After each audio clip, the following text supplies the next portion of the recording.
Rich dad poor dad अध्याय 2 सबक 1 अमीर लोग पैसे के लिए काम नहीं करते। डैडी, क्या आप मुझे बता सकते हैं कि अमीर कैसे बना जाए? यह सुनते ही मेरे डैडी ने अपना शाम का अखबार नीचे रख दिया। बेटे, तुम अमीर क्यों बनना चाहते हो? क्योंकि आज जिमी की मम्मी अपनी नई कैडिलैक कार में आई और वे लोग पिकनिक पर अपने समुद्र तट वाले घर पर जा रहे थे।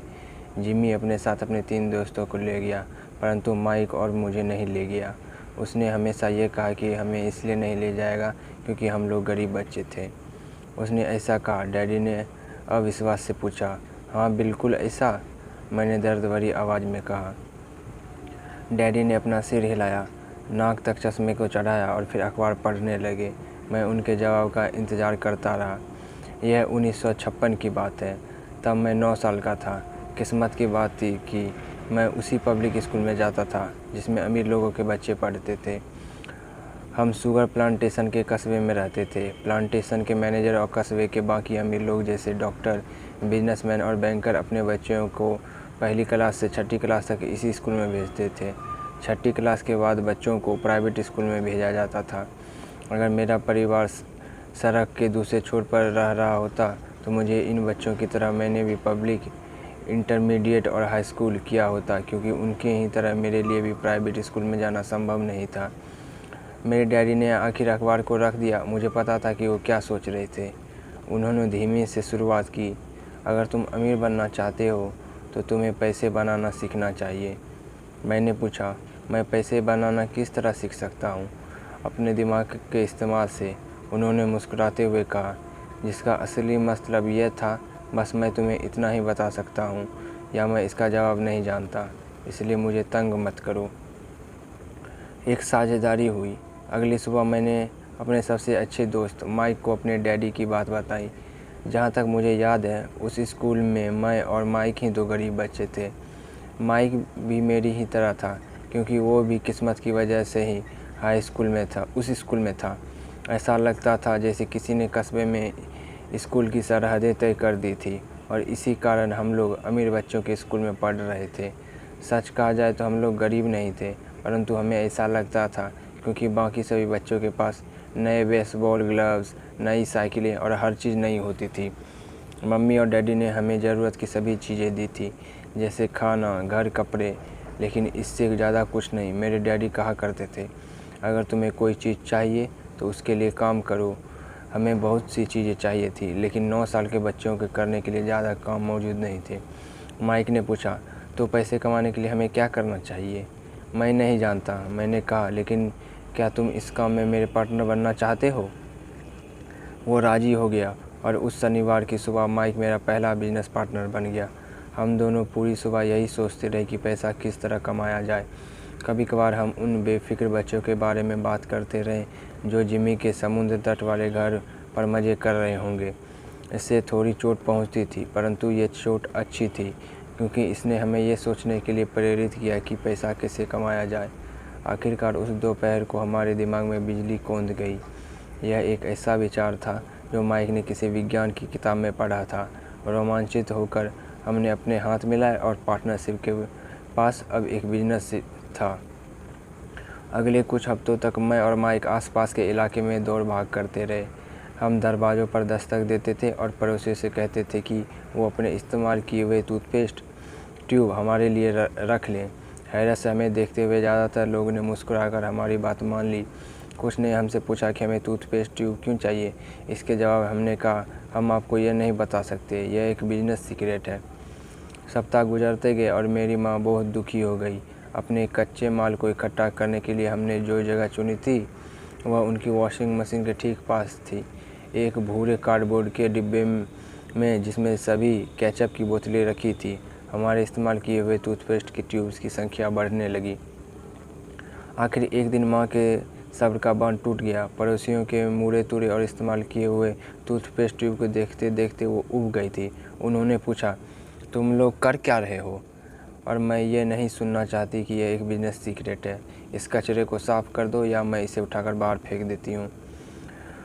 माइक और मैंने उनके हाथ पैर जोड़े और उन्हें यह बताया कि जल्दी हमारा कच्चा माल पर्याप्त जमा हो जाएगा और फिर हम उत्पादन शुरू कर देंगे।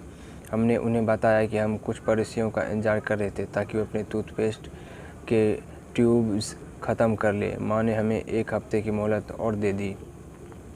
उत्पादन शुरू होने की तारीख करीब आ गई थी। दबाव बढ़ चुका था। हमारे वेयरहाउस के मालिक यानी मेरी माँ ने हमारी पहली पार्टनरशिप कंपनी की जगह खाली करने का नोटिस थमा दिया था। माइक का काम यह था कि वो पड़ोसियों को अपने टूथपेस्ट जल्दी ख़त्म करने के लिए कहे और साथ में यह भी जोर दे। दांत के डॉक्टर का कहना है कि दिन में कई बार ब्रश करना चाहिए। मैं उत्पादन की प्रक्रिया को ठीक करने में जुट गया। एक दिन मेरे डैडी अपने एक दोस्त के साथ कार में बैठकर पोर्च में आए और उनके आश्चर्य का ठिकाना नहीं रहा जब उन्होंने वहाँ 9 साल के 2 बच्चों को उत्पादन की प्रक्रिया में पूरी गति से जुटे देखा। हर जगह बारीक सफ़ेद पाउडर बिखरा हुआ था। एक लंबी मेज पर स्कूल से लाए गए दूध के छोटे कार्टून थे और हमारे परिवार की हिवाची ग्रिल लाल दहकते कोयलों के साथ अधिकतम गर्मी पर जल रही थी। डैडी सावधानी से चलकर हमारे करीब आए। चूँकि हमारे उत्पादन की प्रक्रिया ने पोर्च पर कर लिया था, इसलिए उन्हें कार बाहर ही खड़ी करनी पड़ी। जब वे और उनके 2 दोस्त पास आए तो उन्होंने कोयले के ऊपर रखा एक स्टील का बर्तन देखा जिसमें टूथपेस्ट के ट्यूब पिघल रहे थे। उन दिनों टूथपेस्ट प्लास्टिक के ट्यूब्स में नहीं आते थे। ट्यूब सीरे के बने होते थे।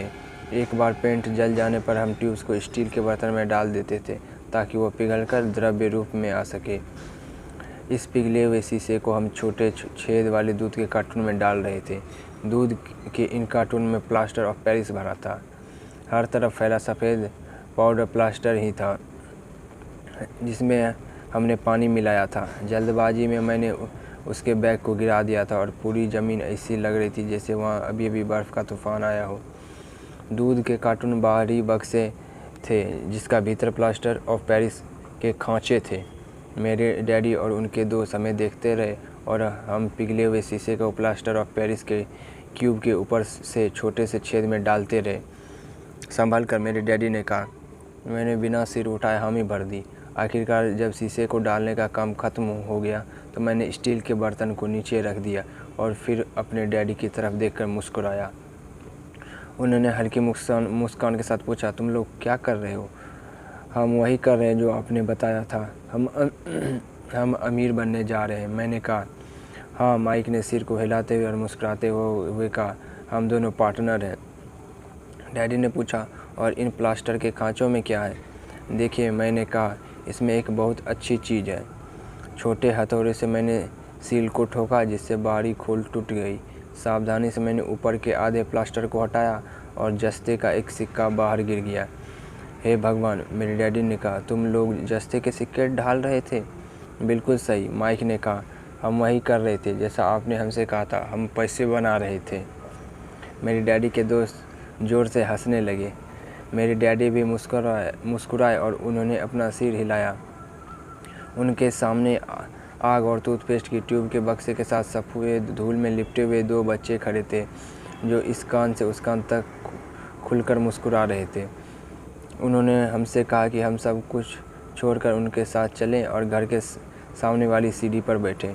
मुस्कुराते हुए उन्होंने हमें जालसाजी शब्द का मतलब समझाया। हमारे अपने धराशय हो गए थे। तो आपका मतलब है कि यह गैरकानूनी है? माइक ने कांपती आवाज़ में पूछा।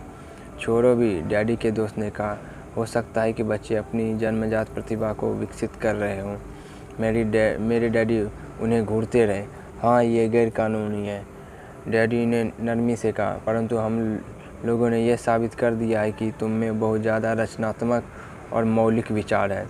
इसी तरह आगे बढ़ते रहो, मुझे तुम पर गर्व है। निराश होकर माइक और मैं तकरीबन 20 मिनट तक चुपचाप अपना सिर पकड़कर बैठे रहे। इसके बाद हमने सारा अटाला साफ़ करना शुरू किया। पहले दिन हमारा बिजनेस चौपट हो गया था। पाउडर साफ़ करते हुए मैंने माइक की ओर देखा और कहा, मुझे लगता है जिमी और उसके दोस्त ठीक कहते हैं, हम सचमुच गरीब हैं। जब मैंने ये कहा तब डैडी बस जाने ही वाले थे। बच्चों, उन्होंने कहा, तुम गरीब तभी कहलाओगे जब तुम लोग हार मान लोगे। सबसे महत्वपूर्ण चीज़ यह है कि तुमने कुछ किया। ज़्यादातर लोग केवल अमीर बनने के बारे में बातें करते हैं और उसके सपने देखते रहते हैं। तुमने कुछ किया है। मुझे तुम दोनों पर गर्व है। मैं एक बार फिर से यही कहूँगा, आगे बढ़े चलो, हार मत मानो।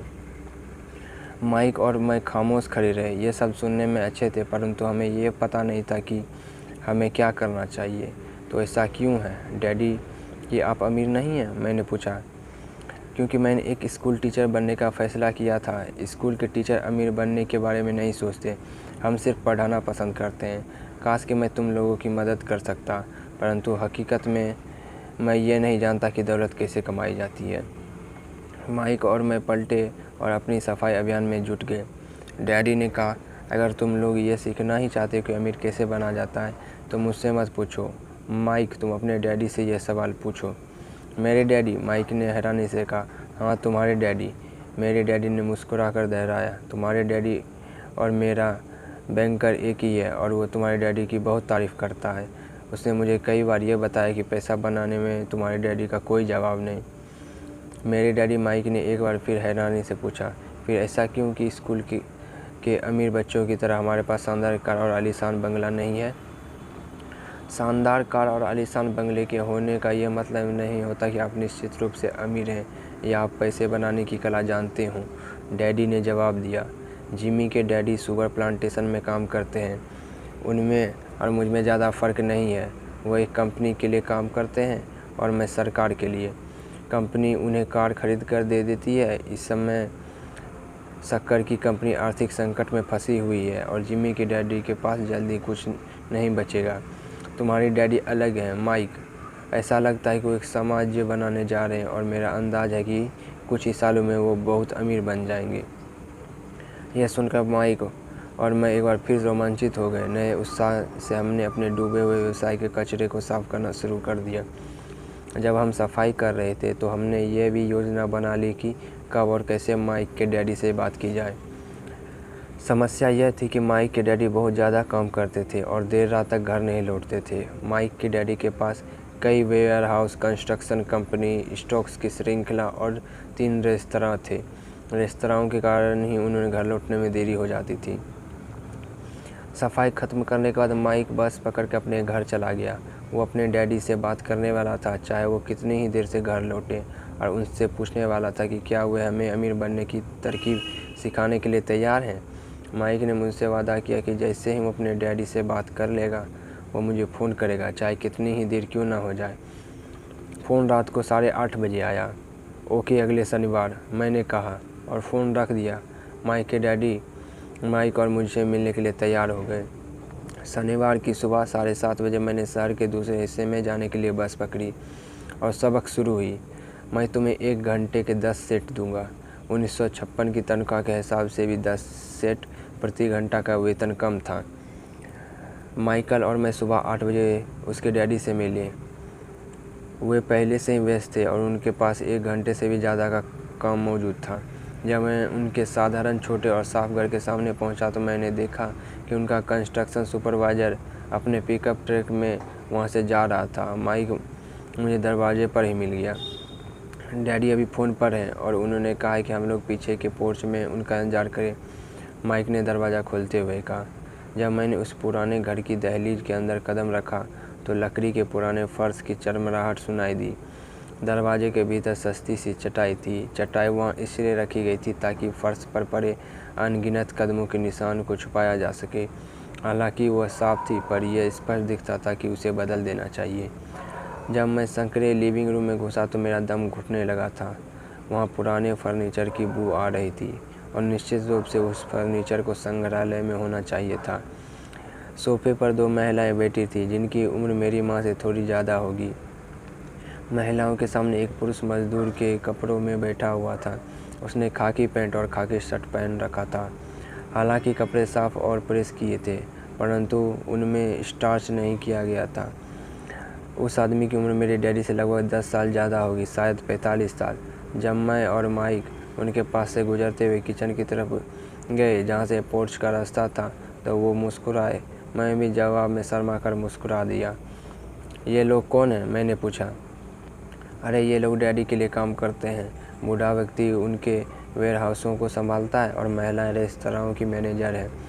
और तुमने उस कंस्ट्रक्शन सुपरवाइज़र को तो देखा ही होगा जो यहाँ से 50 मील दूर तक एक सड़क परियोजना पर काम कर रहा है। उनका दूसरा सुपरवाइज़र जो बहुत से घर बना रहा है, वो तुम्हारे आने से ही पहले ही जा चुका है। क्या ऐसा हमेशा ही होता है? मैंने पूछा। हमेशा तो नहीं, पर अक्सर ऐसा ही होता है, माइक ने कहा और मेरे पास अपनी कुर्सी खींचते हुए वो मुस्कुराया। मैंने उनसे पूछा था कि क्या वे हमें पैसा बनाना सिखाएंगे? माइक ने मुझे बताया। अच्छा, और उन्होंने इसका क्या जवाब दिया? मैंने सावधानीपूर्ण उत्सुकता से पूछा। पहले तो उनके चेहरे पर हंसी आई, पर फिर कुछ सोचकर उन्होंने कहा कि वे हमारे सामने एक ऑफ़र रखेंगे। अच्छा, मैंने कहा और अपनी कुर्सी की पीठ दीवार से टिका ली। मैं वहाँ कुर्सी के पिछले 2 पैरों के सहारे टिका बैठा रहा। माइक ने भी ऐसा ही किया। क्या तुम्हें पता है कि वे कौन सा ऑफ़र देने वाले हैं? मैंने पूछा। नहीं, पर हम जल्दी ही इसका पता चल जाएगा। अचानक माइक के डैडी उस पुराने दरवाजे से घुसकर पोर्च में दाखिल हुए। माइक और मैं अपने पैरों पर कूद गए, आदर के कारण नहीं, बल्कि इसलिए कि हम चौंक गए थे। तो बच्चों, तैयार? माइक के डैडी ने एक कुर्सी हमारे पास खिसकाते हुए पूछा। हमने अपने सिर हिलाए और अपनी कुर्सी को दीवार के पास से खींचकर उनके सामने रख लिया। वो एक विशाल शरीर के मालिक थे, लगभग 6 फुट इंच और 200 पाउंड वजनी।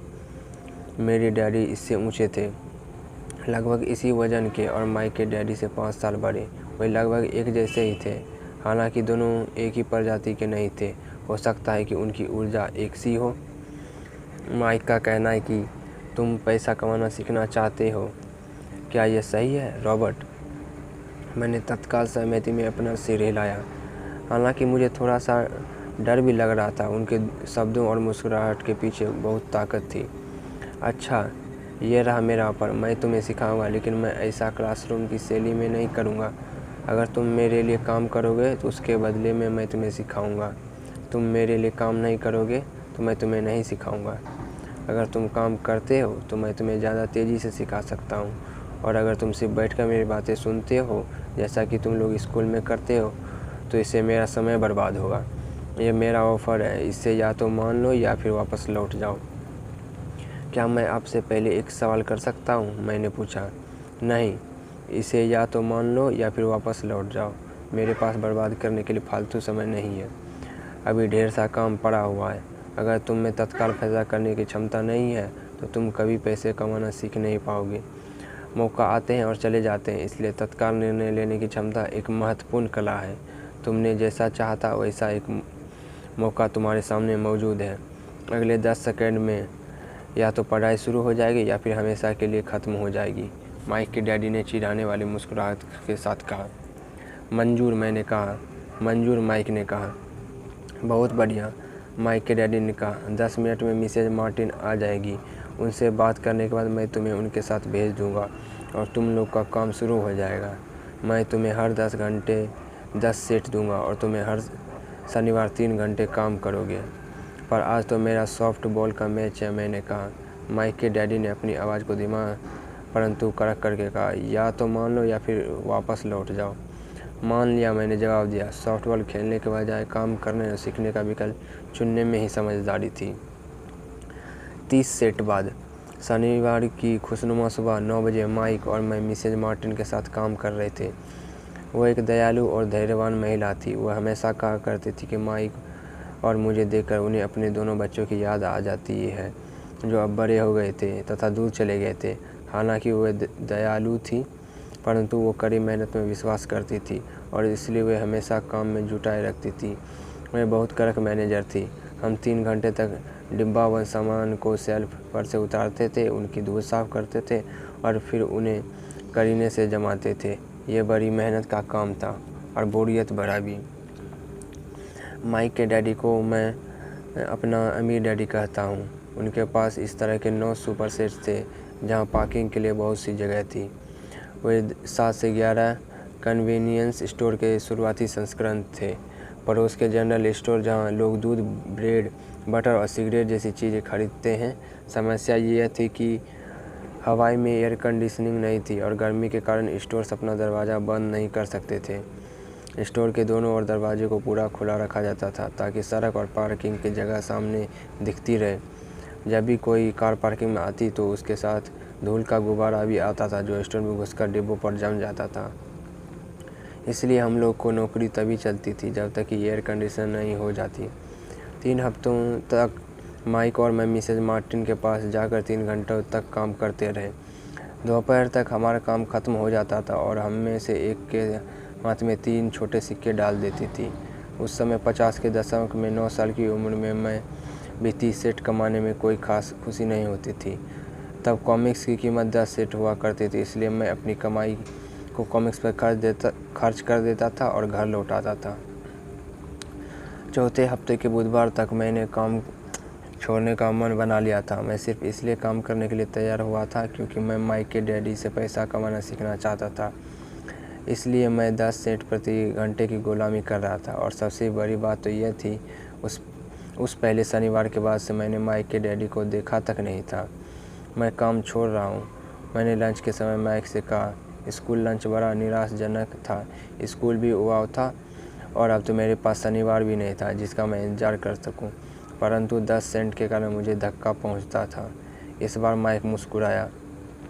तुम किस बात पर हंस रहे हो? मैंने गुस्से और कुंठा से पूछा। डैडी ने कहा था कि ऐसा ही होगा। उन्होंने कहा था कि जब तुम काम छोड़ने का फैसला कर लो तब वो तुमसे मिलना चाहेंगे। क्या? मैंने आवेश में पूछा। क्या वो मेरे उकता जानने का इंतज़ार कर रहे थे? कुछ, माइक ने कहा। मेरे डैडी ज़रा अलग किस्म के हैं। उनका सिखाने का तरीका तुम्हारे डैडी के पढ़ाने के तरीके से बिल्कुल अलग है। तुम्हारे मम्मी डैडी बहुत बातें करते हैं, दूसरी तरफ मेरे डैडी बहुत कम बोलते हैं। तुम सिर्फ इस शनिवार तक इंतज़ार कर लो, मैं उन्हें बता दूंगा कि तुमने काम छोड़ने का फ़ैसला कर लिया है। इसका मतलब यह है कि मेरे साथ नाटक खेला गया? नहीं, ऐसा नहीं है, पर शायद हो सकता है। डैडी शनिवार को इसके बारे में समझाएंगे। शनिवार को लाइन में लगकर इंतज़ार करते हुए मैं उनका सामना करने के लिए तैयार था। यहाँ तक कि मेरे असली डैडी भी उनसे नाराज़ थे। मेरे असली डैडी, जिन्हें मैं गरीब डैडी कहता हूँ, यह मानते थे कि मेरे अमीर डैडी बाल श्रम कानून का उल्लंघन कर रहे थे और इस पूरे मामले की जांच होनी चाहिए। मेरे पढ़े लिखे गरीब डैडी ने मुझसे यह कहा कि मैं सही तनख्वाह मांगूँ, कम से कम 25 सेंट प्रति घंटा। मेरे गरीब डैडी ने मुझसे कहा कि अगर मेरी तनख्वाह नहीं बढ़ती है तो मुझे तत्काल नौकरी छोड़ देनी चाहिए, और वैसे भी तुम्हें उस घटिया काम की कोई ज़रूरत नहीं। मेरे गरीब डैडी ने झल्ला कर कहा। शनिवार को सुबह 8 बजे मैं एक बार फिर माइक के घर के उसी पुराने दरवाजे के अंदर घुस रहा था। कुर्सी पर बैठो और लाइन में इंतज़ार करो, माइक के डैडी ने मेरे घुसते ही कहा। फिर वे अंदर जाकर अपने छोटे से ऑफिस में बैठ गए जो बेडरूम के पास था। मैंने कमरे में चारों तरफ देखा, परंतु मुझे माइक नहीं देखा। अजीब सा महसूस करते हुए मैं इन दोनों महिलाओं के बगल में बैठ गया जो मुझे 4 हफ्ते पहले वहीं पर मिली थी। वह मुस्कुराई और सोफे पर थोड़ी सी खिसक गई ताकि मैं भी बैठ सकूं। 45 मिनट गुजर गए थे और मैं उबल रहा था। दोनों महिलाएं उनसे मिलकर तकरीबन 30 मिनट पहले वहां से जा चुकी थी। एक बूढ़ा सा आदमी वहां 20 मिनट तक बैठा और फिर वो भी निकल कर चला गया। घर खाली था और हवाई में खुशनुमा सुबह को मैं सीलन भरे अंधेरे लिविंग रूम में बैठा हुआ था और इस बात का इंतज़ार कर रहा था कि एक लालची और बच्चों का शोषण करने वाला आदमी मुझसे बातें करे। मैं सुन सकता था कि वो फ़ोन पर बातें कर रहे थे, ऑफिस में इधर उधर के काम कर रहे थे और मुझसे नज़रअंदाज कर रहे थे। मेरी इच्छा तो हो रही थी कि मैं उस घमंडी आदमी से बिना मिले घर लौट जाऊं, पर किसी वजह से मैं रुक गया। आखिर 15 मिनट बाद ठीक 9 बजे अमीर डैडी अपने ऑफिस से बाहर निकले। बिना कुछ कहे उन्होंने हाथ से मुझे इशारा किया कि मैं उनके दरबेनुमा ऑफिस में आ जाऊं। अमीर डैडी ने अपनी ऑफिस कुर्सी पर बैठते हुए कहा, ये तो तुम्हारी तनख्वाह बढ़ाई जाए या तो तुम काम छोड़ रहे हो, है ना? हाँ, समझौते के मुताबिक आप अपनी शर्त पूरी नहीं कर रहे हैं, मैंने लगभग आंसुओं से भीगे स्वर में कहा। 9 साल के बच्चे के लिए एक व्यवसायक का सामना करना बहुत ज़्यादा डरावना था। आपने कहा था कि अगर मैं आपके लिए काम करूंगा तो आप मुझे पैसा कमाना सिखाएंगे। अपनी तरफ से मैंने आपके लिए काम किया, मैंने कड़ी मेहनत की। इस काम के लिए मैंने अपने बेसबॉल गेम की भी कुर्बानी दी और अब आप अपने वादे से मुकर रहे हैं। आपने मुझे कुछ भी नहीं सिखाया, आप धोखेबाज हैं, जैसा सर के सभी लोग कहते हैं। आप लालची हैं, आप केवल पैसा कमाना चाहते हैं और अपने कर्मचारी का बिल्कुल ध्यान नहीं रखते। आपने मुझे इतनी देर तक बाहर बिठाए रखा और मेरी ज़रा सी भी इज्जत नहीं की। मैं एक छोटा सा बच्चा हूँ और को मेरे साथ इससे बेहतर बर्ताव करना चाहिए था। अम्मी डैडी अपनी कुर्सी पर पीछे झुक गए। अपने हाथों को ठुड्डी तक लाकर उन्होंने मुझसे घूरा। ऐसा लग रहा था जैसे वो मेरा विश्लेषण कर रहे थे। बुरा नहीं है, उन्होंने कहा। 1 महीने से भी कम समय में तुम वही भाषा बोल रहे हो जो मेरे ज़्यादातर कर्मचारी बोलते हैं। क्या? मैंने पूछा। मैं समझ नहीं पा रहा था कि वो क्या कह रहे थे और इसलिए मैंने अपना दुखड़ा रोना चालू रखा। मुझे लगता था कि आप अपने वादे पर कायम रहेंगे और मुझे कुछ सिखाएंगे। इसके बजाय आप तो मुझे पर अत्याचार करना चाहते हैं। यह तो जुल्म है, सरासर जुल्म। मैं तुम्हें सिखा तो रहा हूँ, अम्मी डैडी ने धीमी आवाज़ में कहा। आपने मुझे क्या सिखाया है? कुछ भी नहीं, मैंने गुस्से से कहा। एक बार मैं चंद सिक्कों में काम करने के लिए तैयार हो गया, उसके बाद तो आपने मुझे से बात तक नहीं की। 10 सेंट प्रति घंटे। मैं आपकी शिकायत सरकार से करूँगा। हमारे देश में भी बाल श्रम कानून है। आप तो जानते ही हैं कि मेरे डैडी सरकार के लिए काम करते हैं। शाबाश, अमीर डैडी ने कहा। अब तुम उन ज़्यादातर लोगों की भाषा बोल रहे हो जो कभी मेरे लिए काम करते थे। वो लोग जिन्हें या तो मैंने नौकरी से निकाल दिया या जिन्होंने खुद मेरी नौकरी छोड़ दी। तो इस बारे में आपका क्या कहना है? मैंने पूछा, और मुझे यह लग रहा था कि कम उम्र के बावजूद मैं बहादुरी से बातें कर रहा था। आपने मुझसे झूठ बोला। मैंने आपके लिए काम किया और आपने अपना वादा पूरा नहीं किया। आपने मुझसे कुछ भी नहीं सिखाया। कौन कहता है कि मैंने कुछ नहीं सिखाया? मेरे अम्मी डैडी ने शांति से कहा। मैंने 3 हफ्तों तक काम किया और इस बीच आपने सिखाना तो दूर रहा, मुझसे कभी बात तक नहीं की। मैंने व्यंग भरे अंदाज में कहा। क्या सिखाने का मतलब केवल भाषण या बातचीत ही होता है? अम्मी डैडी ने पूछा। और क्या, मैंने जवाब दिया। इस तरह से वे तुम्हें स्कूल में सिखाते हैं, उन्होंने मुस्कुराकर कहा, परंतु ज़िंदगी तुम्हें इस तरह नहीं सिखाती। और मेरा यह मानना है कि ज़िंदगी सबसे बढ़िया टीचर होती है। ज़्यादातर वक्त ज़िंदगी आपसे बात नहीं करती, यह एक तरह से आपको धक्का देती है। हर धक्के के जरिए ज़िंदगी आपसे कहती है, जाग जाओ, मैं तुम्हें कुछ सिखाना चाहती हूँ। यह आदमी कैसी बेसिर पर की बातें कर रहा है? मैंने अपने आप से पूछा। ज़िंदगी अगर मुझे धक्का देती है तो इसका मतलब यह है कि ज़िंदगी मुझसे बात करती है। अब मैं जान चुका था कि मुझे यह काम तत्काल छोड़ देना चाहिए। मैं किसी ऐसे आदमी से बातें कर रहा था जो पागल था और जिसे ताले में बंद रखने की ज़रूरत थी। अगर तुम ज़िंदगी के सबक सीखते हो तो इससे तुम्हें बहुत फ़ायदा होगा। अगर तुम ऐसा नहीं करते हो तो ज़िंदगी तुम्हें लगातार धक्के देगी। लोग 2 चीज़ें करते हैं। कुछ लोग ज़िंदगी के धक्के को सहन करते चले जाते हैं, बाकी लोग गुस्सा हो जाते हैं और को ज़िंदगी धक्का दे देते हैं, परंतु वे धक्का देते हैं अपने बॉस को, अपने काम को, अपनी पत्नी या पति को। वो ये नहीं जानते कि ज़िंदगी उन्हें धक्का दे रही है। मैं नहीं जानता था कि वो किस बारे में बात कर रहे थे। ज़िंदगी हम सबको धक्का मारती है। कुछ लोग हार मान लेते हैं, बाकी के लोग लड़ते हैं, कुछ लोग सबक सीख लेते हैं और आगे बढ़ जाते हैं। वे ज़िंदगी के धक्कों का स्वागत करते हैं। इन गिने चुने लोगों के लिए इसका यह मतलब होता है उन्होंने कुछ नया सीखना चाहिए। वे सीखते हैं और आगे बढ़ जाते हैं। ज़्यादातर लोग छोड़ देते हैं और कुछ लोग तुम्हारी तरह लड़ते भी हैं। अम्मी डैडी खड़े हो गए और उन्होंने टूटी फूटी खिड़की को बंद कर दिया। अगर तुम यह सबक सीख लेते हो तो तुम एक समझदार, अमीर और सुखी युवक बन सकते हो। अगर तुम यह नहीं सीखते हो तो तुम ज़िंदगी भर अपनी समस्याओं के लिए अपनी नौकरी, कम तनख्वाह या अपने बॉस को कोसते रहोगे। तुम हमेशा ऐसे बड़े मौके की उम्मीद करते रहोगे जो आए और तुम्हारी आर्थिक समस्याओं को सुलझा दे। अम्मी डैडी ने मेरी तरफ देखा कि क्या मैं अभी उनकी बात सुन रहा हूँ। उनकी आंखें मेरी आंखों से मिली।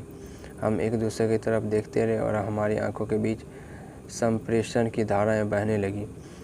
आखिर जब मैं उनके संदेश का मतलब समझ गया तो मैंने अपनी नज़रें झुका ली। मैं जान गया था कि वह सही थे। मैं उन्हें दोषी ठहरा रहा था, जबकि सीखने की जिद मेरी ही थी। मैं फालतू में ही लड़ रहा था। अम्मी डैडी ने आगे कहा, अगर आप इस तरह के आदमी हैं जिसमें हिम्मत नहीं है तो आप ज़िंदगी के हर थपेड़े के सामने हार मान जाते हैं। अगर आप इस किस्म के आदमी हैं तो आप ज़िंदगी भर सुरक्षित खेल खेलते रहेंगे, सही चीज़ें करते रहेंगे और किसी ऐसे वक्त का इंतज़ार करते रहेंगे जो आने वाला नहीं है। और फिर आप एक बोरिंग बुड्ढे की तरह मान जाएंगे। आपके बहुत से दोस्त होंगे जो आपकी सिर्फ इसलिए तारीफ़ करेंगे क्योंकि आप एक मेहनती और भले आदमी थे। आपने अपनी ज़िंदगी सुरक्षित खेल खेलने और सही चीज़ें करने में गुजार दी, परंतु सच बात तो यह है कि आपने ज़िंदगी के थेपड़ों के सामने घुटने टेक दिए। आप खतरा मोल लेने की कल्पना तक से डरते थे। हकीकत में तो आप जीतना चाहते थे, परंतु आपके लिए हारने का डर जीतने के रोमांच से ज़्यादा ताकतवर साबित हुआ। अंदर से आप और केवल आप जान पाएंगे कि आपने कभी जीतने की कोशिश नहीं की। आपने सुरक्षित खेल खेलने का विकल्प चुना। हमारी नज़रें एक बार फिर मिली। 10 सेकंड तक हम एक दूसरे की तरफ देखते रहे और एक बार फिर मैंने तभी नज़र हटाई जब मैं उनकी बात का मतलब समझ गया। आप मुझे धक्का दे रहे थे? मैंने पूछा। कुछ लोग ऐसा कह सकते हैं, अमीर डैडी मुस्कुराए। मैं तो यही कहूँगा कि मैं तुम्हें ज़िंदगी का स्वाद चखा रहा था। कैसा स्वाद? मैंने पूछा। मैं अभी गुस्सा था, परंतु अब मेरा जिज्ञासा भी जाग गई थी। अब मैं सीखने के लिए भी तैयार था। तुम दोनों ऐसे पहले लोग हो जिन्होंने मुझसे पैसे बनाने की कला सीखने का आग्रह किया। मेरे पास 150 से भी ज़्यादा कर्मचारी हैं, पर उनमें से एक ने भी मुझसे पैसे कमाने की कला के बारे में कभी नहीं पूछा। वो मुझसे नौकरी मांगने आते हैं, तनख्वाह मांगते हैं, परंतु पैसा बनाने की कला नहीं सीखना चाहते। तो ज़्यादातर लोग इसी तरह अपनी ज़िंदगी के सबसे बेहतरीन साल पैसे के लिए काम करने में बर्बाद कर देंगे और आखिर तक यह कभी समझ ही नहीं पाएंगे कि दरअसल वो किसके लिए काम कर रहे हैं। मैं पूरा ध्यान लगाकर उनकी बातें सुनता रहा। तो जब माइक ने मुझसे कहा कि तुम पैसे कमाने की कला सीखना चाहते हो, तो मैंने एक ऐसा कोर्स तैयार किया जो असली ज़िंदगी के करीब था। मैं बोलते बोलते थक जाता, परंतु तुम कभी मेरी बात का मतलब नहीं समझ पाते। इसलिए मैंने ये फ़ैसला किया कि तुम ज़िंदगी के थपेड़ों का स्वाद चखा दिया जाए, ताकि तुम मेरी बात सुन भी सको, समझ भी सको। इसी कारण मैंने तुम्हें 1 घंटे के 10 सेंट दिए थे। तो 10 सेंट प्रति घंटे काम करने के बाद मैंने क्या सीखा? मैंने क्या सबक सीखा? मैंने पूछा। यही कि आप घटिया हैं और अपने कर्मचारी का शोषण करते हैं। अम्मी डैडी अपनी कुर्सी पर पीछे की तरफ झुकते हुए ज़ोर से हंसने लगे। जब उनकी हंसी बंद हुई तो उन्होंने कहा, अच्छा होगा अगर तुम अपना सोचने का नज़रिया बदल लो। मुझसे समस्या मत मानो। मुझे दोष देना छोड़ दो। अगर तुम सोचते हो कि तुम्हारी समस्या मैं हूँ तो तुम्हें मुझे बदलना होगा। इसके बजाय अगर तुम्हें यह लगता है कि तुम्हारी समस्या तुम खुद हो तो तुम्हें खुद को बदल सकते हो, सीख सकते हो और ज़्यादा समझदार बन सकते हो। ज़्यादातर लोग चाहते हैं कि दुनिया का हर आदमी बदल जाए, बस हम खुद ही ना बदलें। मैं तुम्हें यह बता दूं कि किसी दूसरे को बदलने से ज़्यादा आसान यह है कि हम खुद को बदल लें। मैं आपकी बात ठीक से समझ नहीं पाया। मैंने कहा, अपनी समस्याओं के लिए मुझे दोष देना छोड़ दो। अमीर डैडी ने अधीरता से कहा, पर आपने मुझे सिर्फ 10 सेंट का ही वेतन दिया, तो तुमने क्या सीखा? अमीर डैडी ने मुस्कुरा कर पूछा। यही कि आप घटिया हैं, मैंने शरारत वाली मुस्कान के साथ कहा। अच्छा, तो तुम यह सोचते हो कि समस्या मैं हूँ? अमीर डैडी ने कहा। वो तो आप हैं ही। खैर, इस तरीके से सोचते रहो और तुम ज़िंदगी भर कुछ नहीं सीख पाओगे। अगर तुम्हारा नज़रिया यह है कि समस्या मैं हूँ, तो तुम्हारे पास क्या विकल्प रह जाता है? अगर आप मेरी तनख्वाह नहीं बढ़ाते या मुझे ज़्यादा इज्जत नहीं देते तो मैं काम छोड़कर चला जाऊँगा। ठीक कहा, अमीर डैडी ने कहा, और ज़्यादातर लोग यही करते हैं। वह काम छोड़कर चले जाते हैं और दूसरी नौकरी की तलाश करते हैं जहां उन्हें बेहतर मौके और ज़्यादा अच्छी तनख्वाह मिले।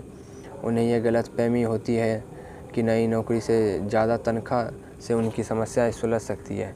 ज़्यादातर मामलों में ऐसा नहीं होता। तो समस्या किस तरह सुलझ सकती है? मैंने पूछा, 10 सेंट प्रति घंटे के हिसाब से तनख्वाह लेकर मुस्कुराते हुए। अमीर डैडी मुस्कुराए। यही बाकी के लोग करते हैं। वे ये जानते हुए भी कि कम तनख्वाह में काम करते हैं क्योंकि नौकरी छूट जाने पर उनका और उनके परिवार का पेट कैसे भरेगा। इसलिए मन महसूस कर वो नौकरी करते हैं और यह सोचकर तनख्वाह बढ़ने का इंतज़ार करते हैं कि ज़्यादा पैसा आने से समस्या सुलझ जाएगी।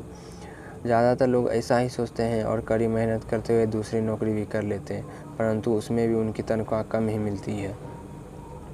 मैं फ़र्श को घूरता रहा। अब मैं अमीर डैडी के सबक को समझने लगा था।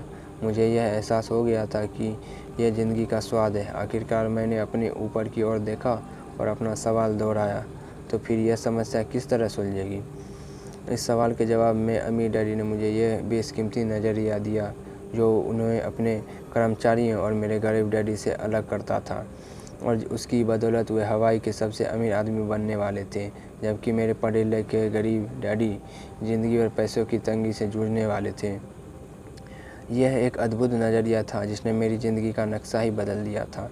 अमीर डैडी ने बार बार मुझे यह नज़रिया याद दिलाया, जिसे मैं पहला सबक कहूँगा। गरीब और मध्य वर्गीय लोग पैसे के लिए काम करते हैं, अमीर के लिए पैसा काम करता है।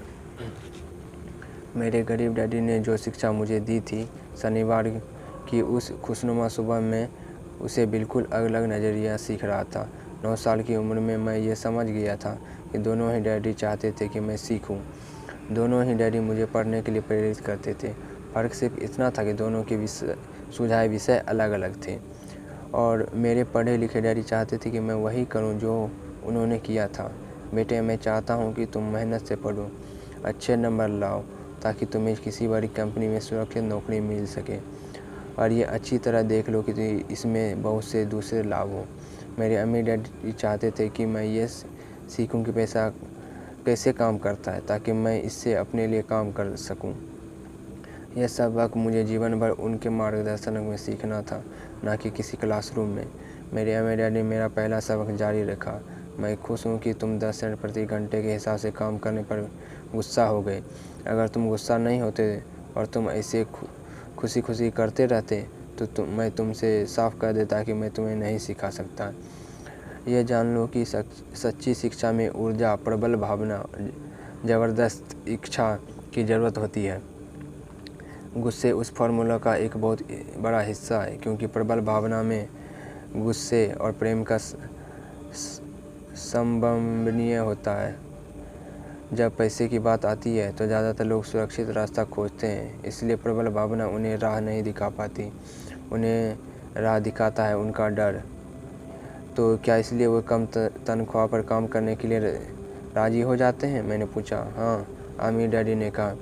कुछ लोग कहते हैं कि मैं लोगों का शोषण करता हूँ, क्योंकि मैं उन्हें उतनी तनख्वाह नहीं देता जितनी उन्हें अगर प्लांटेशन या सरकार की तरफ से मिलती है।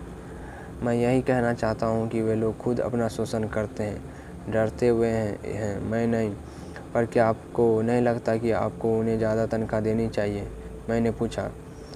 मुझे ज़्यादा देने की ज़रूरत ही नहीं, और इसके अलावा ज़्यादा पैसे मिलने से उनकी समस्या नहीं सुलझेगी।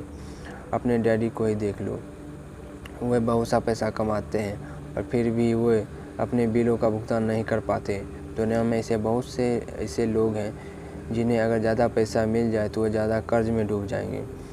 तो इसी कारण आपने मुझसे 10 सेंट प्रति घंटे की तनख्वाह दी। मैंने मुस्कुराते हुए कहा। यह सबक का हिस्सा था। बिल्कुल सही, अमीर डैडी ने मुस्कुरा कर कहा। देखो, तुम्हारे डैडी स्कूल गए और उन्होंने बहुत बढ़िया शिक्षा इसलिए हासिल की ताकि उन्हें अच्छी तनख्वाह वाली नौकरी मिल सके, जो उन्हें मिल गई, परंतु उनके पास आज भी पैसे की तंगी है। ऐसा इसलिए है क्योंकि उन्होंने स्कूल में पैसे के बारे में कुछ भी नहीं सीखा, और सबसे बड़ी बात यह है कि वो पैसे के लिए काम करने में भरोसा करते हैं। और आप नहीं करते? मैंने पूछा। नहीं, सच पूछा जाए तो नहीं, अमीर डैडी ने कहा। अगर तुम पैसे के लिए काम करना सीखना चाहते हो तो स्कूल में ही रहो। ये सीखने के लिए उससे बढ़िया जगह कोई नहीं है। परंतु अगर तुम ये सीखना चाहते हो कि पैसा तुम्हारे लिए किस तरह काम करे तो यह मैं तुम्हें सिखा सकता हूँ, परंतु तभी जब तुम ये सीखना चाहो। क्या हर कोई यह नहीं सीखना चाहता? मैंने पूछा। नहीं, अमीर डैडी ने कहा, सिर्फ इसलिए क्योंकि पैसे के लिए काम करना ज़्यादा आसान है, खासकर जब तक पैसे के बारे में आपकी मूल भावना डर हो। मैं समझ नहीं पाया। मैंने त्योरियों चढ़ाकर कहा।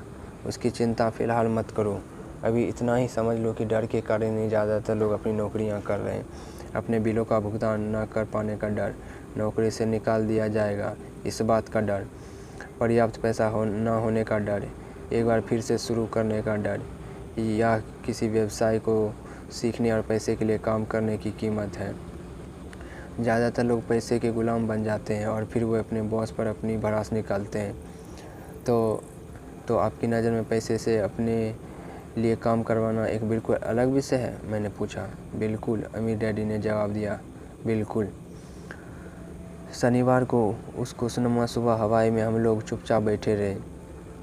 मेरे दोस्त उस समय लिटिल लीग बेसबॉल गेम शुरू कर ही रहे होंगे, पर किसी वजह से मैं खुश था कि मैंने 10 सेंट प्रति घंटे के हिसाब से काम करने का फ़ैसला किया था। मुझे लगा कि मैं कुछ ऐसा सीखने जा रहा था जो मेरे दोस्त स्कूल में कभी नहीं सीख पाएंगे। सीखने के लिए तैयार? अम्मी डैडी ने पूछा। बिल्कुल, मैंने दांत निकाल कर कहा। मैंने अपना वादा निभाया। मैंने तुम्हें दूर बैठे बैठे भी सिखाया है, अम्मी डैडी ने कहा। 9 साल की उम्र में मैं तुम्हें इस बात का पता चल चुका है कि पैसे के लिए काम करना कैसा होता है। अपने पिछले महीने का 50 सालों से गुना कर लो और तुम्हें इस बात का अंदाज़ा हो जाएगा कि ज़्यादातर लोगों की ज़िंदगी किस तरह गुजरती है। मैं समझ नहीं पाया। मैंने कहा, जब तुम मुझसे मिलने के लिए लाइन में इंतज़ार कर रहे थे तो तुम्हें कैसा लग रहा था? एक बार नौकरी के लिए और दूसरी बार तनख्वाह बढ़वाने के लिए? भयानक, मैंने कहा। अगर तुम पैसे के लिए काम करने का विकल्प चुनते हो तो ज़्यादातर लोगों के लिए ज़िंदगी का मतलब यही होता है, अम्मी डैडी ने कहा। और तुम्हें तब तक कैसा लगा था जब मिसेज मार्टिन ने तुम्हारे हाथ में 3 घंटे के काम के लिए 3 सिक्के थमाए थे? मुझे लगा था यह काफ़ी नहीं है। मुझे लग रहा था ये कुछ भी नहीं है। मैं निराश हुआ था, मैंने कहा। और यही ज़्यादातर कर्मचारियों को लगता है जब वो अपनी तनख्वाह के चेक को देखते हैं, खासकर तब जब सब उससे टैक्स और बाकी कटौतियाँ कर ली जाती है। कम से कम तुम्हें तो पूरी तनख्वाह मिलती थी, उन्हें तो पूरी तनख्वाह भी नहीं मिलती। आपका मतलब है कि ज़्यादातर कर्मचारी को पूरी तनख्वाह नहीं मिलती है? मैं हैरान था। नहीं, अम्मी डैडी ने कहा। सरकार हमेशा हिस्सा पहले ही ले लेती है। सरकार ऐसा कैसे करती है? मैंने पूछा। टैक्स, अम्मी डैडी ने कहा। जब आप कमाते हैं तो आप पर टैक्स लगता है, जब आप खर्च करते हैं तो आप पर टैक्स लगता है, जब आप बचाते हैं तो आप पर टैक्स लगता है, जब आप मर जाते हैं तो आप पर टैक्स लगता है। लोग सरकार को ऐसा क्यों करने देते हैं? अम्मी, लोग ऐसा नहीं करने देते हैं, अम्मी डैडी ने मुस्कुरा कर कहा। परंतु गरीब और मध्य वर्गीय लोग ऐसा करने देते हैं। मैं दावा करता हूँ कि मैं तुम्हारे डैडी से ज़्यादा कमाता हूँ, परंतु वे ज़्यादा टैक्स चुकाते हैं। ये कैसे संभव है? मैंने पूछा। 9 साल का बच्चा इस अजीब आंकड़े को समझ नहीं पा रहा था। कोई आदमी सरकार को ऐसा करने की इजाज़त कैसे दे सकता है? अम्मी डैडी चुपचाप बैठे रहे। मैं समझ गया कि वो चाहते थे कि मैं सुनूं, ना कि उनसे फालतू के सवाल करूं। आखिरकार मैं शांत हो गया। जो मैंने सुना था वो मुझे अच्छा नहीं लगा था। मैं जानता था कि मेरे डैडी हमेशा टैक्स का रोते रहते थे, परंतु दरअसल इस बारे में वो कुछ भी नहीं कर पाते थे। क्या ज़िंदगी उन्हें धक्का दे रही थी? अम्मी डैडी मेरी तरफ देखते हुए अपनी कुर्सी में धीमे धीमे और खामोशी से हिलने लगे। सीखने के लिए तैयार? उन्होंने पूछा। मैंने अपना सिर धीमे से हिलाया। जैसे मैंने कहा, सीखने के लिए बहुत कुछ है। पैसे से अपने लिए काम कैसे करवाया जाए, यह ज़िंदगी भर चलने वाली पढ़ाई है। ज़्यादातर लोग 4 साल के लिए कॉलेज जाते हैं और उनकी पढ़ाई पूरी हो जाती है। मैं पहले से ही जानता हूँ कि मेरी धन संबंधी पढ़ाई जीवन भर चलेगी, और इसकी वजह यह है कि मैं जितना ज़्यादा जान लेता हूँ उससे भी ज़्यादा जानने की मेरी जिज्ञासा बढ़ती चली जाती है। ज़्यादातर लोग इस विषय में कभी नहीं पढ़ते। वह नौकरी पर जाते हैं, अपनी तनख्वाह लेते हैं, अपनी चेकबुक को बैलेंस करते हैं और बात ख़त्म हो जाती है। इसके बाद भी उन्हें अचरज होता है कि उनके जीवन में पैसे की समस्याएं क्यों हैं। फिर वह सोचते हैं कि ज़्यादा पैसों से उनकी समस्या हल हो जाएगी। बहुत कम लोगों को यह एहसास होता है कि असल समस्या धन संबंधी शिक्षा या ज्ञान की है। तो ये मेरे डैडी का टैक्स की समस्या इसलिए है क्योंकि उनमें पैसों की समझ नहीं है? मैंने विचलित होकर पूछा। देखो, अम्मी डैडी ने कहा, पैसे से अपने लिए कैसे काम करवाया जाए, टैक्स तो उस शिक्षा का सिर्फ एक हिस्सा है। आज तो मैं सिर्फ यह देखना चाहता हूँ कि तुम में अब भी पैसे के बारे में सीखने की प्रबल इच्छा बची है या नहीं। ज़्यादातर लोग में सीखने की प्रबल इच्छा नहीं होती।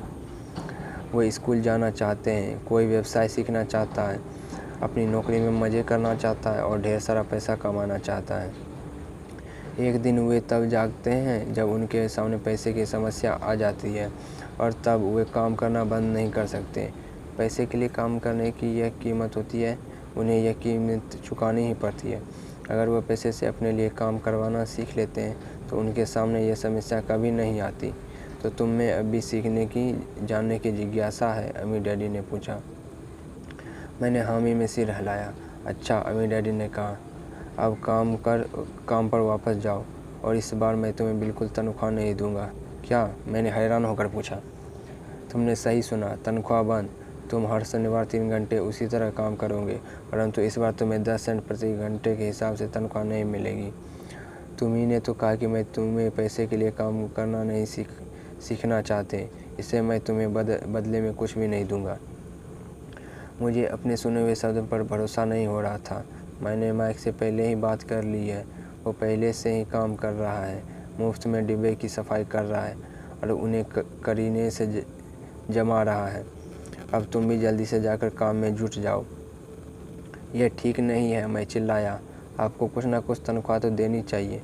तुमने कहा था कि तुम सीखना चाहते हो। अगर तुम इस बात को अभी नहीं सीख पाओगे तो तुम भी उन्हीं 2 महिलाएं और बूढ़े आदमी की तरह बन जाओगे जो मेरे लिविंग रूम में बैठे थे।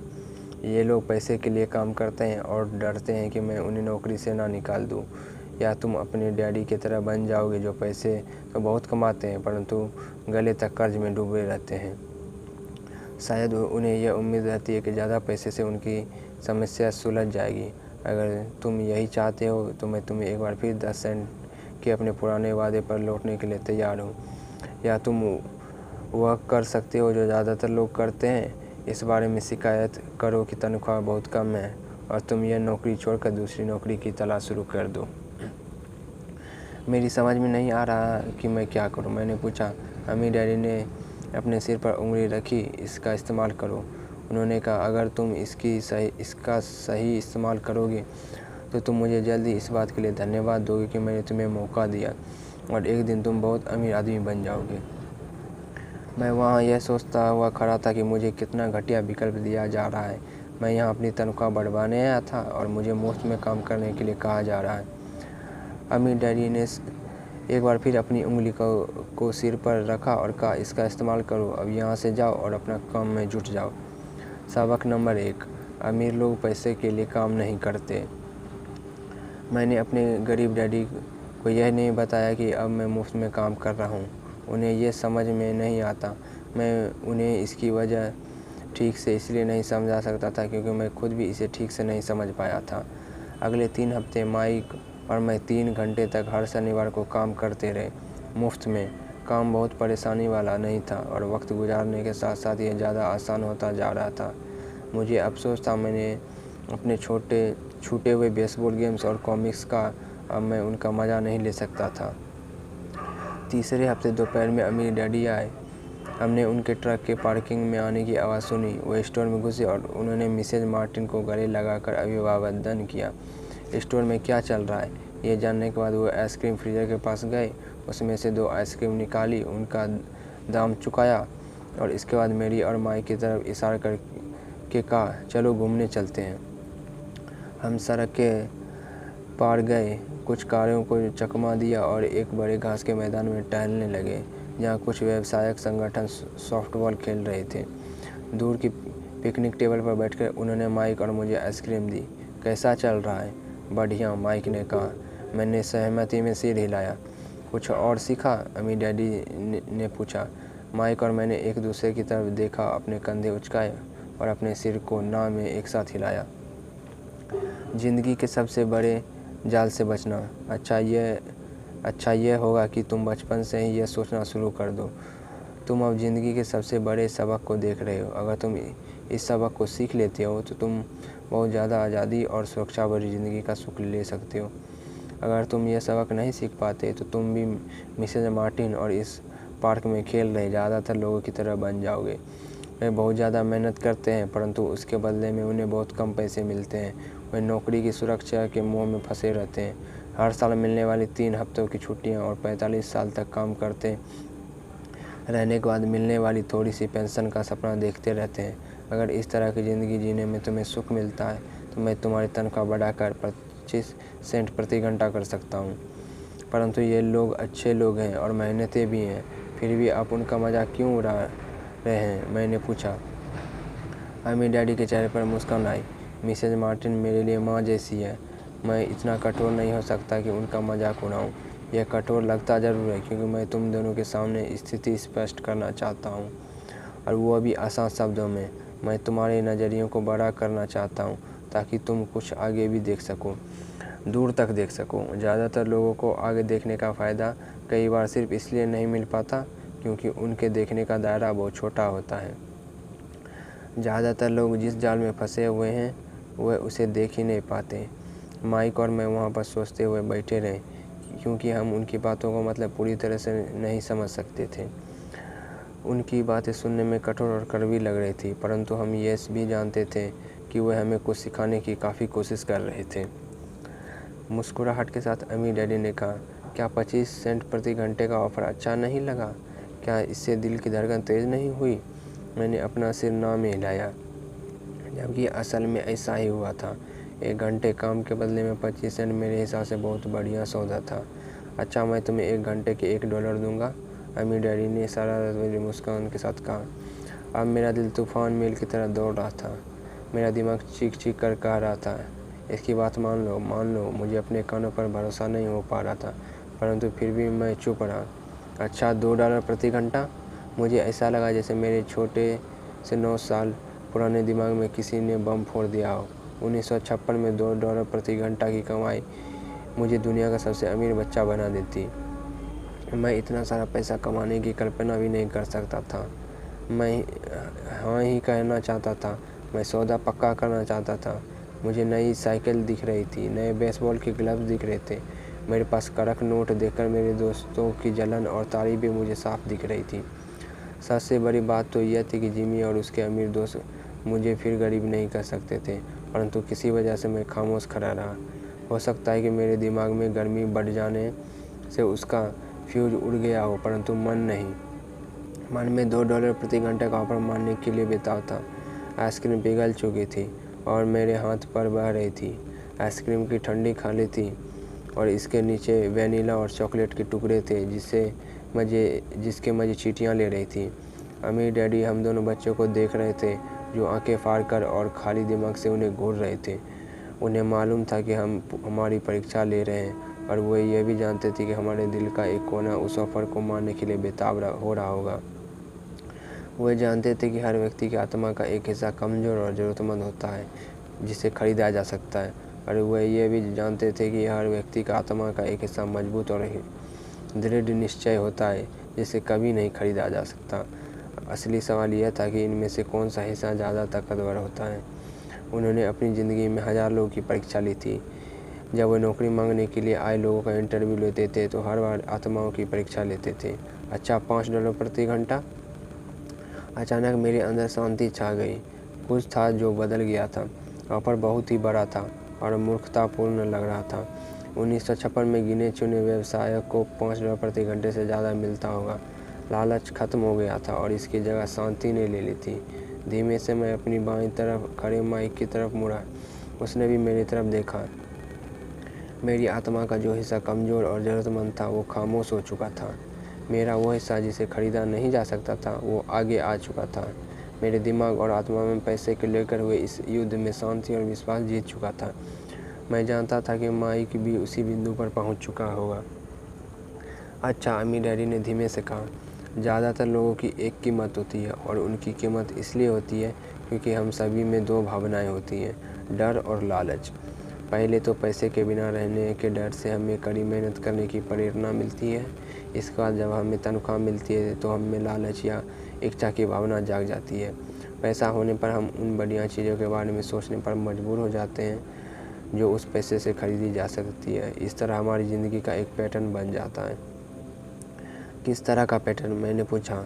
सुबह जागने, काम पर जाने, खर्च करने, सुबह जागने, काम पर जाने, खर्च करने। लोगों की ज़िंदगी हमेशा डर और लालच इन्हीं 2 भावनाओं से चलती है।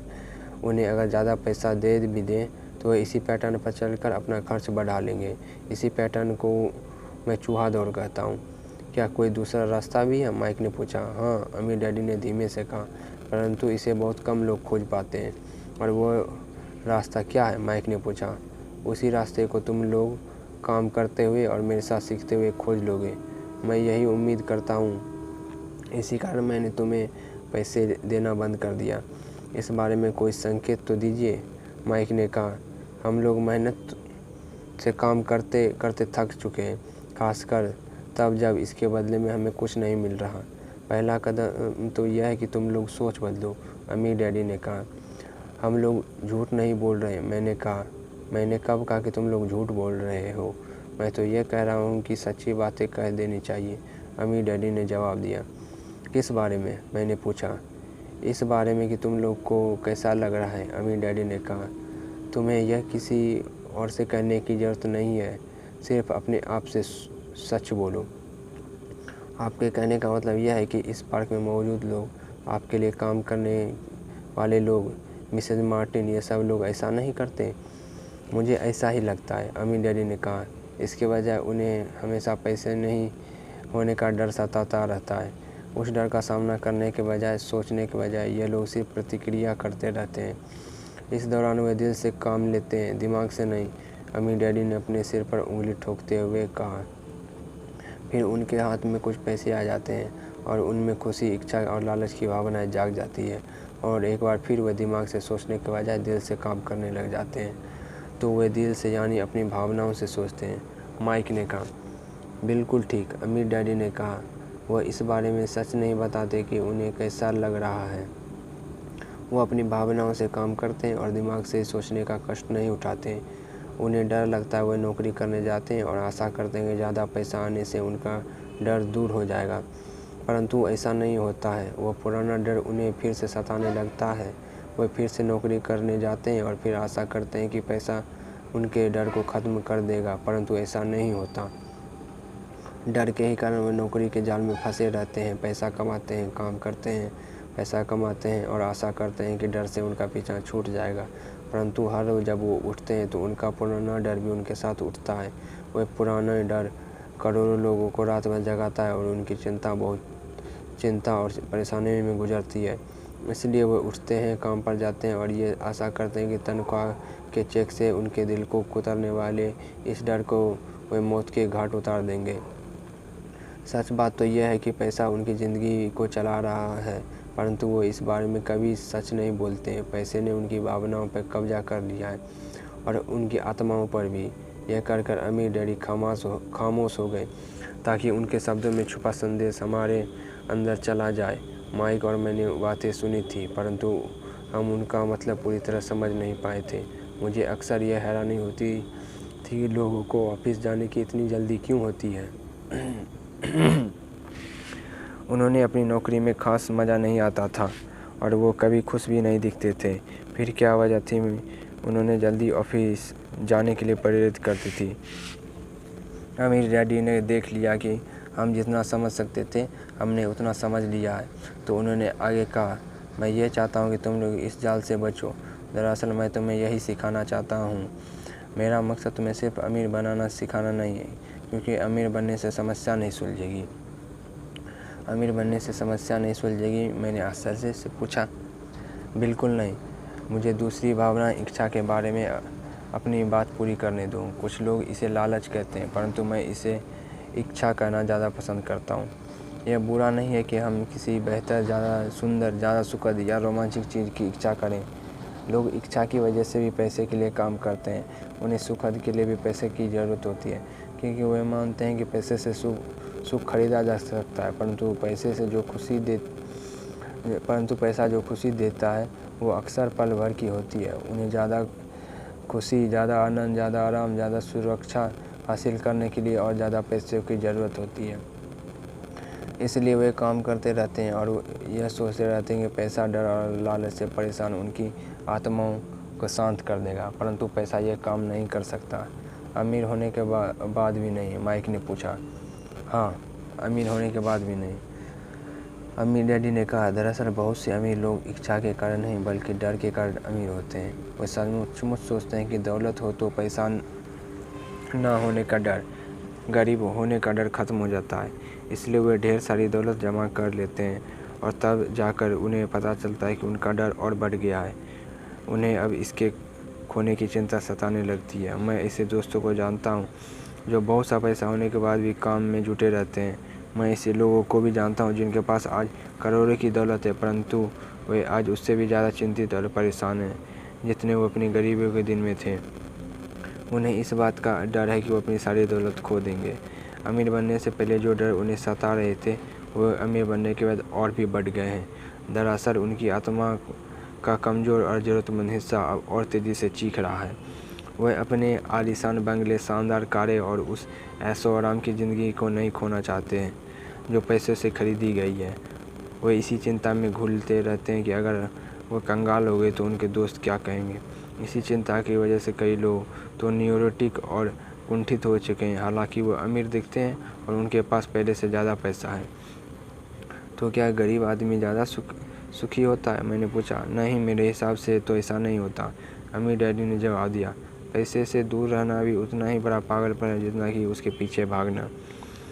उसी समय कस्बे का एक पागल हमारी मेज़ के पास से गुजरा और कूड़ेदान के पास रुककर उसमें कुछ ढूंढने लगा, जैसे उसे किसी ने समझा कर भेजा हो। चर्चा के इस मोड़ पर हम तीनों उसकी हरकतों को दिलचस्पी से देख रहे थे, जबकि इससे पहले हमने उसे नज़रअंदाज कर दिया होता। अमीर डैडी ने अपने पर्स में से $1 निकाला और उस पागल बूढ़े के पास आने का इशारा किया। पैसा देखते ही वो तत्काल चला आया।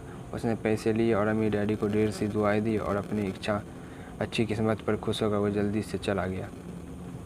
इसमें और मेरे ज़्यादातर कर्मचारियों में बहुत अंतर नहीं है, अमीर डैडी ने कहा। मैं इससे बहुत से लोगों से मिला हूँ जो कहते हैं, अरे मुझे पैसे में कोई रुचि नहीं है, फिर भी वो हर 8 घंटे की नौकरी पर जाते हैं। यह तो सच्चाई को नकारना है। अगर उन्हें पैसे में रुचि नहीं है तो वो नौकरी पर क्यों जाते हैं? इस तरह का चिंतन पागलपन का चिंतन है। उस कंजूसी भरे चिंतन से भी ज़्यादा पागलपन का, जिसमें कोई आदमी पैसों पर कुंडलिनी मार कर बैठा होता है। जब मैं वहाँ अपने अमीर डैडी की बातें सुन रहा था, तब मेरे दिमाग का ये ख्याल आ रहा था कि मेरे अमीर डैडी 1000 बार यह कह चुके थे, मुझे पैसे में कोई रुचि नहीं है। वो ऐसा अक्सर कहा करते थे।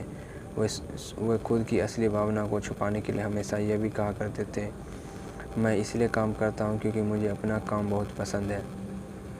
तो हमें क्या करना चाहिए? मैंने पूछा। यही कि हमें पैसे के लिए काम नहीं करें जब तक कि हमारे मन से डर और लालच की भावनाएं पूरी तरह से ना निकल जाए। नहीं, उसमें तो बहुत समय बर्बाद हो जाएगा, अमीर डैडी ने कहा। भावनाओं के कारण ही तो हम इंसान हैं, इन्हीं के कारण हमारी हस्ती है। भावना शब्द का मतलब है चलायमान ऊर्जा। अपनी इस भावनाओं के बारे में ईमानदार रहो और अपने दिमाग और भावनाओं का इस्तेमाल अपने समर्थन में करो, ना कि अपने विरोध में। माइक ने कहा, अगर तुम्हें मेरी बातें समझ में न आई हो तो इस बारे में चिंता मत करो। आगे आने वाले सालों में मैं तुम्हें इसका मतलब समझ में आएगा। अपनी भावनाओं पर प्रतिक्रिया करने के बजाय उनका विश्लेषण करने की कोशिश करो। ज़्यादातर लोग यह नहीं जानते कि वे अपने दिमाग से सोचने के बजाय अपने दिल की भावनाओं से सोचते हैं। आपकी भावनाएं तो आपकी रहेंगी ही, परंतु आपके अपने दिमाग से सोचना भी आना चाहिए, क्योंकि दिमाग को सोचने के लिए ही बनाया गया है। क्या आप मुझे इसका कोई उदाहरण दे सकते हैं? मैंने पूछा। क्यों नहीं, अमीर डैडी ने जवाब दिया। जब कोई आदमी कहता है मुझे नौकरी खोजने की ज़रूरत है, तो इस बात की बहुत संभावना है कि उसकी भावनाएं फैसला कर रही हैं। इस विचार का असली कारण पैसा न होने का डर, परंतु अपनी ज़िंदगी चलाने के लिए पैसे की ज़रूरत तो पड़ती है, मैंने कहा। बिल्कुल पड़ती है, अमीर डैडी मुस्कुराए। मैं सिर्फ यह कह रहा हूँ कि उनके डर के कारण उनके मन में यह विचार आता है। मैं समझ नहीं पाया, माइक ने कहा। अमीर डैडी ने कहा, अगर आपके मन में पैसे की कमी का डर जाग जाए तो तत्काल नौकरी ढूंढने के लिए दौड़ मत लगाइए, ताकि कुछ रुपये के सहारे उस डर को मार दिया जाए। इसके बजाय आप खुद से यह सवाल पूछिए, क्या लंबे समय में आप इस डर का सबसे बढ़िया इलाज नौकरी है? मेरे ख्याल से इसका जवाब नहीं होता, खासकर जब आप किसी आदमी की पूरी ज़िंदगी को देखते हैं। नौकरी दीर्घकालीन समस्या का अल्पकालीन समाधान है, परंतु मेरे डैडी हमेशा कहा करते हैं, स्कूल में पढ़ो, अच्छे नंबर लाओ, ताकि तुम्हें एक सुरक्षित और अच्छी नौकरी मिल सके। मैंने हड़बड़ी में बोल ही दिया, हाँ मैं समझ सकता हूँ कि वो ऐसा क्यों कहते हैं। अम्मी डैडी ने मुस्कुरा कर कहा, ज़्यादातर लोग ऐसी ही सलाह देते हैं और ज़्यादातर लोगों के लिए यह एक अच्छा विचार होता है, परंतु लोगों को इस सलाह के पीछे भी डर छुपा रहता है। आपको ये मतलब है कि मेरे डैडी ऐसा इसलिए कहते हैं क्योंकि वो डरे हुए हैं? हाँ, अम्मी डैडी ने कहा, वे घबराए हुए हैं कि शायद तुम पैसा नहीं कमा पाओगे और समाज में फिट नहीं हो पाओगे। मुझे गलत मत समझना, वो तुम्हें प्यार करते हैं और तुम्हारा भला चाहते हैं, और मैं सोचता हूँ कि उनका डर भी सही है। शिक्षा और नौकरी महत्वपूर्ण है, परंतु इससे डर का इलाज नहीं होगा। वह डर तो उन्हें सुबह उठकर कुछ रुपये कमाने के लिए प्रेरित करता है। उसी कारण वे तुम्हारे स्कूल जाने पर इतना जोर देते हैं। तो आपकी सलाह क्या है? मैंने पूछा। मैं चाहता हूँ कि तुम पैसे की ताकत पर काबू पाना सिखाऊं। पैसे का डर तुम्हारे दिमाग से निकल जाना चाहिए, और ये स्कूल में नहीं सिखाया जाता। अगर तुम्हें इसे सीखना चाहोगे तो तुम्हें पैसे के गुलाम बन जाओगे। अब उनकी बातें मेरे समझ में आ रही थी। वे हमारे विचार को ज़्यादा व्यापक बनाना चाहते थे। वे चाहते थे कि जो मिसेज मार्टिन नहीं देख सकती थी, उनके कर्मचारी नहीं देख सकते थे, या मेरे डैडी नहीं देख सकते थे, वो देखने की योग्यता हम में आ जाए। उन्होंने जो उदाहरण दिए थे वे उस समय कठोर ज़रूर लग रहे थे, लेकिन मैं उन्हें कभी नहीं भूला। मेरा नज़रिया उस दिन बहुत बड़ा हो गया था। अब मैं उस जाल को देख सकता था जो ज़्यादातर लोगों के सामने बिछा होता है। देखो, आखिरकार हम सभी लोग कर्मचारी हैं। हम केवल अलग अलग रेस्तरों पर काम करते हैं।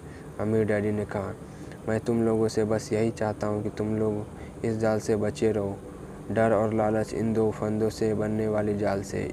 इनका इस्तेमाल अपने समर्थन में करो, अपने विरोध में नहीं। मैं तुम लोगों को यही सिखाना चाहता हूँ। मैं तुम लोगों को यह नहीं सिखाना चाहता कि ढेर सारा पैसा कैसे इकट्ठा कर लिया जाए। उससे डर या लालच को नहीं जीता जा सकता। अगर तुम्हें डर और लालच पर काबू पाना नहीं आता तो तुम चाहे जितना भी अमीर बन जाओ, असलियत में तुम एक बड़ी तनख्वाह पाने वाले गुलाम ही रहोगे। तो हम किस तरह इस जाल से बच सकते हैं? मैंने पूछा। गरीबी या पैसे की तंगी का खासकर डर और अज्ञान होता है, ना कि अर्थव्यवस्था या सरकार या अमीर लोग। यह खुद का उड़ा हुआ डर या अज्ञान होता है जो लोगों को इस जाल में फंसाए रखता है। इसलिए तुम बच्चों को स्कूल जाना चाहिए और अपने कॉलेज की पढ़ाई पूरी करनी चाहिए। मैं तुम लोगों को यह ज़रूर सिखाऊंगा कि इस जाल से कैसे बचा जा सकता है।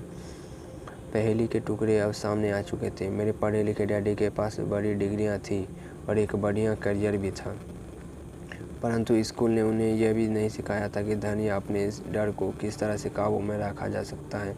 अब मैं समझ चुका था कि मैं अपने दोनों डैडियों से अलग अलग परंतु महत्वपूर्ण बातें सीख सकता हूँ। तो आप पैसे ना होने के डर के बारे में बात कर रहे थे। पैसे की इच्छा किस तरह हमारी सोच पर असर डालती है? माइक ने पूछा। तुम्हें तब कैसा महसूस हुआ था जब मैंने तुम्हारी तनख्वाह बढ़ाने का लालच दिया था? क्या तुमने यह देखा था कि तुम्हारी इच्छाएं किस तरह बढ़ रही थी? हमने अपने से हिलाकर हामी भरी, पर तुमने अपनी भावनाओं के सामने हार नहीं मानी, और इस कारण तुम लोगों ने जल्दबाजी में काम नहीं लिया। इससे तुम्हें सोचने का वक्त मिल गया। यह सबसे महत्वपूर्ण है। हम में हमेशा डर और लालच की भावनाएं रहेंगी।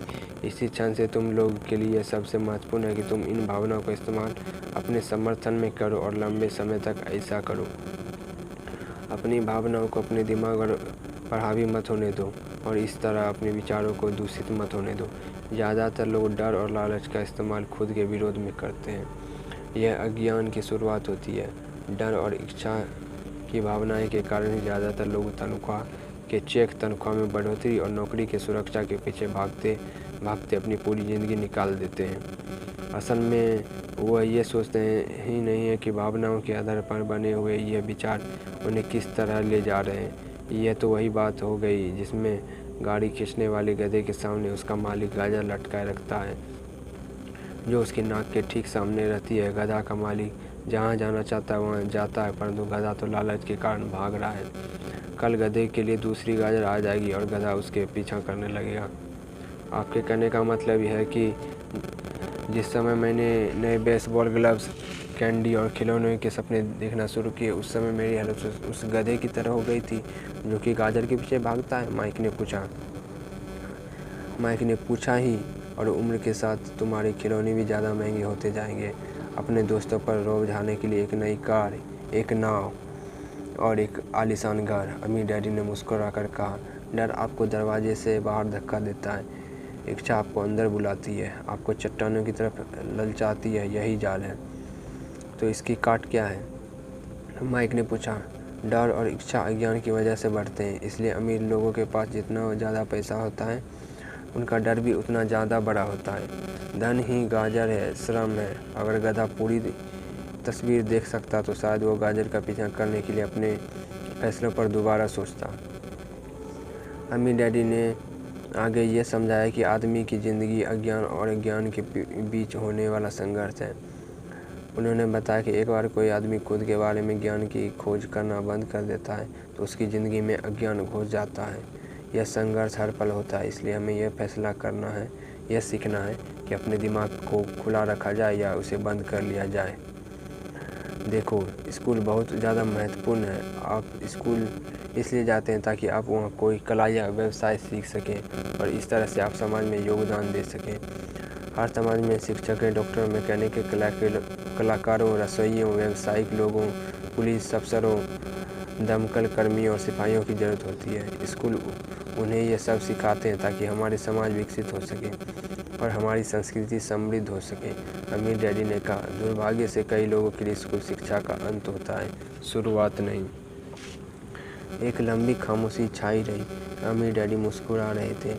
उस दिन उन्होंने जो कहा था वो मैं पूरी तरह से नहीं समझ पाया था, परंतु ज़्यादातर महान शिक्षकों के शब्द सालों तक हमें सिखाते रहते हैं। उनके शब्द इसी तरह से आज भी मेरे साथ हैं। मैं आज थोड़ा निर्मम हुआ, अमीर डैडी ने कहा। एक वजह से निर्मम हुआ, मैं चाहता था कि तुम लोग को आज की यह चर्चा हमेशा याद रहे। मैं चाहता हूँ कि तुम लोग हमेशा मिसेज मार्टिन के बारे में सोचो। मैं चाहता हूँ कि तुम लोग हमेशा उस गधे के बारे में सोचो। इन्हें कभी मत भूलना। अगर तुम अपनी समझदारी से इन्हें काबू में नहीं किया तो डर की लालच तुम्हारी दोनों भावनाएं तुम्हें ज़िंदगी के सबसे बड़े जाल में फंसा सकती है। अपनी ज़िंदगी को डरते डरते गुजारना, अपने सपने को पूरा न करना निर्ममता। यह भी निर्ममता है कि पैसों के लिए कड़ी मेहनत की जाए और यह सोचा जाए कि पैसे से खरीदी गई चीज़ें सुख दे सकती है। बिल चुकाने के डर से घबरा कर आधी रात को जागना जीने का एक भयानक तरीका। तनख्वाह के हिसाब से ज़िंदगी जीना भी कोई जीना है। यह सोचने का कोई नौकरी आपकी सुरक्षा को एहसास दे सकती है। खुद से झूठ बोलना है, यह निर्ममता है और यही है वह जाल जिससे मैं तुम्हें बचाना चाहता हूँ। मैंने देखा कि पैसा किस तरह से लोगों की ज़िंदगियों को चलाता है। ऐसा अपने साथ मत होने देना। भगवान के लिए पैसे को अपनी ज़िंदगी मत चलाने देना। हमारी मेज़ के नीचे सॉफ्ट बॉल आ गई। अमीर डैडी ने उसे उठाया और वापस खिलाड़ियों के पास फेंक दिया। तो अज्ञान का लालच और डर से क्या ताल्लुक़ है, मैंने पूछा। यह पैसे का अज्ञान ही है जिसकी वजह से इतना लालच और इतना डर पैदा होता है, अमीर डैडी ने कहा। मैं तुम्हें कुछ उदाहरण देता हूँ। एक डॉक्टर जो अपने परिवार को ज़्यादा खुशी देना चाहता है, अपनी फीस बढ़ा देता है। उसकी फीस बढ़ने की वजह से स्वास्थ्य सुविधाएँ हर एक के लिए महंगी हो जाती है। अब इससे गरीब लोगों को सबसे ज़्यादा नुकसान पहुँचता है। इसलिए गरीब लोगों का स्वास्थ्य अमीर लोगों से ज़्यादा बुरा होगा। अब चूँकि डॉक्टर ने अपनी फ़ीस बढ़ा दी है, इसलिए वकील भी अपनी फ़ीस बढ़ा देते हैं। चूँकि वकीलों ने अपनी फ़ीस बढ़ा दी है, इसलिए स्कूल के टीचर भी अपनी तनख्वाह बढ़वाना चाहते हैं, जिस कारण हमारा टैक्स बढ़ जाता है और ये सिलसिला अनंत काल तक यूं ही चलता रहता है। जल्दी ही अमीर और गरीब लोगों के बीच इतना भयानक अंतर हो जाएगा कि प्रलय आ जाएगा और एक और महान सभ्यता धराशायी हो जाएगी। महान सभ्यताएं तभी धराशायी हुई है जब अमीर और गरीब के बीच का फासला बहुत ज़्यादा हो गया है। अमेरिका अभी उसी रास्ते पर चल रहा है और इससे यह साबित होता है कि इतिहास अपने आप को दोहराता है, क्योंकि हम इतिहास से कुछ नहीं सीखते। हम केवल ऐतिहासिक तारीखें और नाम रटते हैं, उनके सबक को भूल जाते हैं। क्या कीमतें नहीं बढ़नी चाहिए, मैंने पूछा। अच्छी तरह से चल रही सरकार और एक शिक्षित समाज में तो नहीं। कीमतें दरअसल कम होनी चाहिए। जाहिर है कि ऐसा केवल सिद्धांत में ही हो सकता है। कीमतें अज्ञान से पैदा हुई लालच और डर के कारण बढ़ती हैं। अगर स्कूल में धन के बारे में सिखाया जाता तो लोगों के पास ज़्यादा पैसा होता और बाज़ार की कीमतें भी कम होती, परंतु स्कूलों में सिर्फ पैसे के लिए काम करना सिखाया जाता है, पैसों की ताकत का इस्तेमाल नहीं सिखाया जाता। परंतु हमारे यहाँ बिजनेस स्कूल भी है, माइक ने पूछा। क्या आप मुझे अपनी मास्टर्स डिग्री के लिए बिजनेस स्कूल जाने के लिए प्रेरित नहीं कर रहे? हाँ, अमीर डैडी ने कहा, परंतु अक्सर ऐसा होता है कि बिजनेस स्कूल ऐसे कर्मचारी को प्रशिक्षित करते हैं जो परिष्कृत बीन काउंटर्स होते हैं। ईश्वर की ही मालिक है। जब कोई बीन काउंटर बिजनेस संभाल ले, वो सिर्फ संख्या को देखते हैं, लोगों को निकालते हैं और बिजनेस का गला घोंट देते हैं। मैं जानता हूँ, क्योंकि मैं बीन काउंटर्स से काम लेता हूँ। वो सिर्फ इतना ही सोचते हैं कि लागत कैसे कम की जाए और कीमत कैसे बढ़ाई जाए, जिससे बहुत सी समस्याएं पैदा हो जाती है। बीन काउंटिंग भी महत्वपूर्ण है। मैं सोचता हूँ कि मैं ज़्यादा लोगों को इस बारे में जानना चाहिए, परंतु यह भी पूरी तस्वीर नहीं बताती। अमीर डैडी ने गुस्से से कहा। तो फिर क्या इसका कोई हल है? माइक ने पूछा। हाँ, अमीर डैडी ने कहा, सोचने के लिए अपनी भावनाओं का इस्तेमाल करना सीखो। अपनी भावनाओं के बहाव में आकर मत सोचो। जब तुम लोग मुफ्त में काम करने के लिए तैयार हो गए थे, तो तुमने अपनी भावनाओं को काबू में रखना सीख लिया था। तभी मैं समझ गया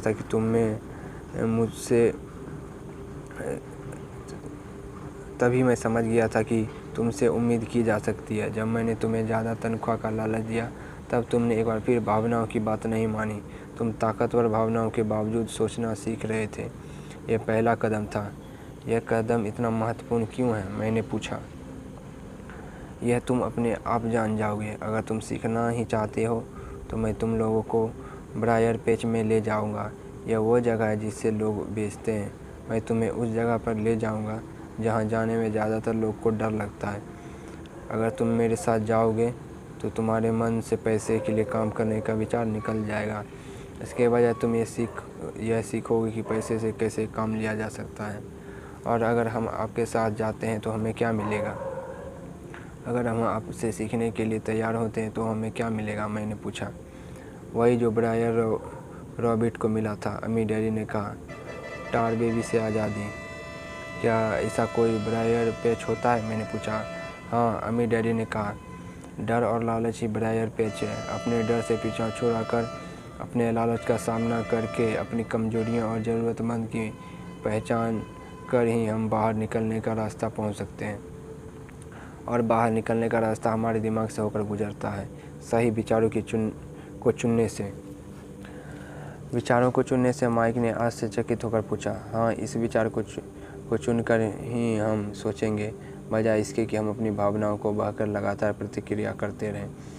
सुबह उठने और काम पर जाने से ही आपकी समस्याएं नहीं सुलझ जाती, क्योंकि बिल चुकाने के लिए पर्याप्त पैसा न होने का डर आपको सताता रहेगा। सोचने से आपको खुद से एक सवाल पूछने का समय मिलता है। इस तरह का सवाल, क्या उसी समस्या का सबसे बढ़िया समाधान है? इस पर और ज़्यादा मेहनत करना होगा। ज़्यादातर लोग इतनी पूरी तरह घबराए होते हैं कि वे खुद अपने आप को असली बात नहीं बताते हैं कि डर हावी हो रहा है, और नतीजा यह निकलता है कि वो सोच ही नहीं पाते। इसके बजाय दरवाजे से बाहर दौड़ लगा लेते हैं। टार बेबी हावी हो जाती है। अपने विचार चुनने से मेरा यह मतलब था। पर हम ऐसा किस तरह करेंगे? माइक ने पूछा। यही तो मैं तुम्हें सिखाने वाला हूँ। मैं तुम्हें यह सिखाऊंगा कि तुम्हारे पास चुनने के लिए विचारों का विकल्प होना चाहिए, ताकि तुम हड़बड़ी में काम करने से बच सको। जैसे अपनी सुबह को कॉफ़ी पीकर दरवाजे से बाहर दौड़ लगाने के अंदाज से। मैं तुमसे जो पहले कहा था उसे याद रखो। नौकरी दीर्घकालीन समस्या का आपातकालीन समाधान है। ज़्यादातर लोगों के दिमाग में सिर्फ एक समस्या होती है, और यह थोड़े समय की होती है। यह समस्या होती है कि महीने के आखिर में चुकाए जाने वाली बिल, यानी टार बेबी अब पैसे उनकी ज़िंदगी चलाता है। या मैं यह कहूँ कि पैसे को लेकर उनका डर और अज्ञान उनकी ज़िंदगी चलाते हैं। तो वे वही करते हैं जो उनके माँ बाप ने किया था। सुबह उठो और पैसे के लिए काम करो। वो इतना समय भी नहीं निकाल पाते हैं कि यह सोच सकें क्या कोई दूसरा तरीका है इससे वक्त। वे दिल से सोचते हैं, दिमाग से नहीं। दिल से सोचने और दिमाग से सोचने में क्या फ़र्क होता है? माइक ने पूछा। अमीर डैडी ने जवाब दिया। मैं इस तरह के जुमले अक्सर सुनता हूँ। हर आदमी को काम करना पड़ता है, या अमीर लोग शोषक होते हैं, या मैं दूसरी नौकरी ढूंढ लूँगा, मेरी तनख्वाह बढ़नी चाहिए। आप इस तरह मेरा शोषण नहीं कर सकते। या मैं इस नौकरी को इसलिए पसंद करता हूँ क्योंकि यह सुरक्षित है। इसके बजाय हमें यह कहना चाहिए, क्या यहाँ ऐसा कुछ है जो मुझे नहीं मिल रहा? इस तरह भावना पर आधारित हमारे विचारों की जंजीर टूट जाएगी और हमें ज़्यादा अच्छे तरीके से सोचने का मौका मिल जाएगा। मुझे मानना ही पड़ेगा कि मेरे लिए यह सबक एक महान सबक साबित हुआ। यह जानना कि जब कोई आदमी दिल से बोल रहा हो और कब दिमाग से, किसके शब्द में भावनाएं छुपी हुई है और किसके शब्दों में विचार, यह एक ऐसा सबक था जो ज़िंदगी भर काम आया। ख़ास तौर पर तब जब मैं अपने दिल से यानी भावनाओं से बोल रहा था, ना कि अपने विचारों या दिमाग से। जब आप स्टोर की तरफ वापस मुड़े तो अम्मी डैडी ने यह कहा कि अमीर लोग हकीकत में पैसा बनाते हैं, वो इसके लिए काम नहीं करते। उन्होंने यह भी बताया कि 5 सेंट के शीशे के सिक्के डालते समय जब माइक और मैं ये सोच रहे थे कि हम पैसे बना रहे थे, तो हमारे विचार उसी रास्ते पर चल रहे थे जिस पर अमीर लोग चलते हैं। दिक्कत सिर्फ इतनी थी कि हमारे लिए ऐसा करना गैरकानूनी था। सरकार और बैंकों के लिए ऐसा करना कानूनी था, परंतु हमारे लिए नहीं था। उन्होंने ये भी बताया कि पैसा कानूनी और गैरकानूनी दोनों ही तरीके से कमाया जा सकता है। अमीर डंडी ने बाद में हमें ये सिखाया कि अमीर लोग जानते हैं कि धन एक भ्रम है जो हकीकत में गधे के सामने लटकी गाजर की तरह होता है। धन के भ्रम के कारण जो डर और लालच पैदा होता है, उसकी वजह से ही अरबों खरबों लोग यह सोचते हैं कि धन असली चीज़ है। धन दरअसल एक मायाजाल है। जनता के अज्ञान और भरोसे की भ्रम की वजह से ही ताश के पत्तों का यह महल खड़ा रह पाता है। सच कहा जाए तो गधे की जगह गाजर धन से ज़्यादा कीमती है, उन्होंने कहा। उन्होंने अमेरिका के गोल्ड स्टैंडफोर्ड के बारे में भी बात की और ये बताया कि हर डॉलर का नोट असल की ज़िंदगी में प्रमाण पत्र है। उन्होंने इस अफवाह से चिंता हो रही थी कि किस दिन हम लोग गोल्ड स्टैंडफोर्ड को छोड़ देंगे और हमें डॉलर चांदी की प्रमाण पत्र नहीं रहेंगे। जब ऐसा होगा बच्चों को क़यामत आ जाएगी। गरीब, मध्यवर्गीय और नासमझ लोगों की ज़िंदगी इसलिए बर्बाद हो जाएगी क्योंकि वे ये भरोसा करते रहेंगे कि धन ही असली चीज़ है और वे जिस कंपनी के लिए काम करते हैं वो कंपनी या सरकार उनका ध्यान रखेगी। उनकी बातें उस दिन हमारी समझ में नहीं आ रही थी, परंतु सालों तक जाकर मुझे यह बात समझ में आया कि यह बड़े पते की बात थी। वो देखना जो दूसरे नहीं देख पाते थे। जब वो अपने पिकअप ट्रक में चढ़े तो उन्होंने कहा, काम करते रहो बच्चों, पर जितनी जल्दी तुम तनख्वाह की ज़रूरत को भूल जाओगे, तुम्हारी आगे की ज़िंदगी उतनी ही आसान हो जाएगी। अपने दिमाग का इस्तेमाल करो, मुफ्त में काम करो और जल्दी तुम्हारा दिमाग तुम्हें पैसे कमाने की दूसरी तरीका बता देगा। उन तरीक़ों से तुम इस नौकरी से ज़्यादा कमा लोगे। तुम ऐसी चीज़ें देख पाओगे जो दूसरे लोग कभी नहीं देख पाते। मौका उनकी नाक के नीचे होते हैं, फिर भी ज़्यादातर लोग इन मौक़े को कभी नहीं देख पाते। इसका कारण यह है कि वे पैसे और सुरक्षा ढूंढते रहते हैं, इसलिए उन्हें यही मिलते हैं। जिस वक्त तुम एक मौका भांपने में कामयाब हो जाओगे, उसके बाद तुम्हें ज़िंदगी भर मौका भांप सकते हैं। जिस वक्त तुम ऐसा कर लोगे, मैं तुम लोगों को कुछ और बातें सिखाऊंगा। इस बात को ध्यान से समझ लो ताकि तुम ज़िंदगी के सबसे बड़े जाल से बच सको। वह टालबे भी तुम्हें कभी नहीं छू पाएगी। माइक और मैंने स्टोर से अपनी चीज़ें उठाई और मिसेज मार्टिन से गुड बाय कहा। हम वापस पार्क गए, उसी पिकनिक बेंच पर बैठे और वहाँ घंटों तक सोचते रहे और बातें करते रहे। हमने अगला सप्ताह स्कूल में इसी बारे में सोचते रहे और बातें करते हुए बिताए। 2 हफ्ते तक हम लोग सोचते रहे, बातें करते रहे और मुफ्त में काम करते रहे। दूसरे शनिवार के आखिर में मैं मिसेज मार्टिन से दोबारा गुड बाय कर रहा था और कॉमिक बुक स्टैंड को ललचाई नज़र से देख रहा था। हर शनिवार 30 सेंट ना मिलने में सबसे ज़्यादा दुखद बात यही थी कि मेरे पास कॉमिक्स खरीदने के लिए बिल्कुल भी पैसे नहीं थे। अचानक जब मिसेज मार्टिन मुझे और माइक को गुड बाय कर रही थी, मैंने उन्हें एक ऐसा काम करते देखा जो इससे पहले कभी नहीं देखा था। मेरा मतलब, मैंने इसके पहले उन्हें ऐसा करते देखा तो था, पर उस पर ध्यान नहीं दिया था। मिसेज मार्टिन ने कॉमिक्स के पहले पेज को आधा काटा और उसे संभालकर अपने पास रख लिया। बाकी की पुस्तक को उन्होंने एक बड़े से बूढ़े कार्डबोर्ड के डिब्बे में डाल दिया। जब मैंने उनसे पूछा कि वो इन कॉमिक्स को क्या करती है, तो उन्होंने कहा, मैं उन्हें फेंक देती हूँ। जब वो नई कॉमिक्स लाता है तो मैं ऊपर के आधे कवर को क्रेडिट के लिए कॉमिक बुक डिस्ट्रीब्यूटर को दे देती हूँ। वो 1 घंटे में आने ही वाला है। माइक और मैंने 1 घंटे तक इंतज़ार किया। जल्द ही वो डिस्ट्रीब्यूटर आया और मैंने उससे पूछा कि क्या हमें कॉमिक्स मिल सकती है। इस पर उसने जवाब दिया, आपको मिल सकती है अगर आप स्टोर में काम करते हैं और अगर आप यह वादा करें कि आप इन्हें दोबारा नहीं बेचेंगे। हमारी पार्टनरशिप एक बार फिर कायम हो गई थी। माइक की मम्मी ने बेसमेंट में हमें एक खाली कमरा दे दिया जो उनके किसी काम नहीं आता था। हमने उसकी सफाई करके उसमें सैकड़ों कॉमिक्स जमा कर ली। जल्दी हमारी कॉमिक्स लाइब्रेरी लोगों के लिए खोल दी गई। माइक की छोटी बहन को पढ़ने का बहुत शौक़ था, इसलिए हमने उसे अपना लाइब्रेरियन बना लिया। लाइब्रेरी में आने और कॉमिक्स पढ़ने के लिए वो हर बच्चे से दर्शन लेती। स्कूल ख़त्म होने के बाद हर दोपहर 2:30 से 4:30 तक लाइब्रेरी खुलती थी। पड़ोस के बच्चे तो इसके ग्राहक बन गए थे और वो जितनी कॉमिक्स पढ़ना चाहते थे 2 घंटे में पढ़ सकते थे। यह उनके लिए बहुत बढ़िया सौदा था, क्योंकि एक कॉमिक्स की कीमत 10 सेंट होती थी और 2 घंटे में वो 5 या 6 कॉमिक्स पढ़ लेते थे। माइक की बहन लौटते समय बच्चों की तलाश लेती और ये देखती कि वो अपने कपड़ों में कॉमिक्स छुपा कर तो नहीं ले जा रहे हैं। वह इस बात का रिकॉर्ड भी रखती थी कि हर रोज़ कितने बच्चे आए, उनका नाम क्या था और उनके सुझाव क्या थे। माइक और मुझे 3 महीने तक हर हफ्ते $9.5 का औसत लाभ हुआ। हमने उसकी बहन को हर हफ्ते $1 का भुगतान किया और उसे मुफ्त में कॉमिक्स पढ़ने का फ़ायदा भी दिया। हालांकि वो कॉमिक्स कभी कभार ही पढ़ती थी, क्योंकि वो हमेशा अपनी पढ़ाई में लगी रहती थी। माइक और मैं समझौते के मुताबिक हर शनिवार स्टोर में काम करते रहे। साथ ही हम अलग अलग दुकानें से कॉमिक्स इकट्ठा करते रहे। अपने वादे के मुताबिक कॉमिक्स नहीं बेची। जब कोई कॉमिक्स फट जाती तो हम उसे जला देते। हमने इसकी एक शाखा खोलने की भी कोशिश की, लेकिन हमें माइक की बहन की तरह मेहनती और भरोसेमंद लाइब्रेरियन नहीं मिला। बहुत कम उम्र में ही हमने यह जान लिया था कि अच्छे स्टाफ को खोजना कितना मुश्किल होता है। लाइब्रेरी खुलने के 3 महीने बाद हमारी लाइब्रेरी में एक समस्या आ गई। दूसरे मोहल्ले के कुछ गुंडे अंदर घुस गए और उन्होंने झगड़ना शुरू कर दिया। माइक के डैडी ने सुझाव दिया कि हम अपना ये कारोबार बंद कर दें। तो इस तरह हमारा कॉमिक्स का धंधा बंद हो गया और हमने कन्वीनियंस स्टोर पर हर शनिवार काम करना भी बंद कर दिया। फिर भी अम्मी डैडी रोमांचित थे, क्योंकि उनके पास ऐसी बहुत सी नई बातें थी जो हमें वो सिखाना चाहते थे।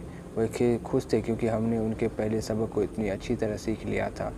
हमने ये भी सीख लिया था कि पैसे से अपने लिए काम कैसे करवाया जाता है। स्टोर में नौकरी के बदले में पैसा नहीं मिलता था, इसलिए हमें मजबूरन अपनी कल्पना शक्ति पर जोर डालना पड़ा ताकि हम पैसे कमाने का कोई दूसरा तरीका ढूंढ सकें। कॉमिक्स लाइब्रेरी हमारा अपना व्यवसाय था। हमारे धन हमारे काबू में थे और हम किसी मालिक के मोहताज नहीं थे। इसमें सबसे अच्छी बात यह थी कि हमारे व्यवसाय से हमें तब भी पैसा मिलता था जब हम वहाँ स्वयं मौजूद नहीं होते थे। उस समय हम पैसे के लिए काम नहीं करते थे, बल्कि हमारा पैसा हमारे लिए काम करता था। ज़्यादा तनख्वाह देने के बजाय अम्मी डैडी ने हमें इतनी बढ़िया नसीहत दे दी थी।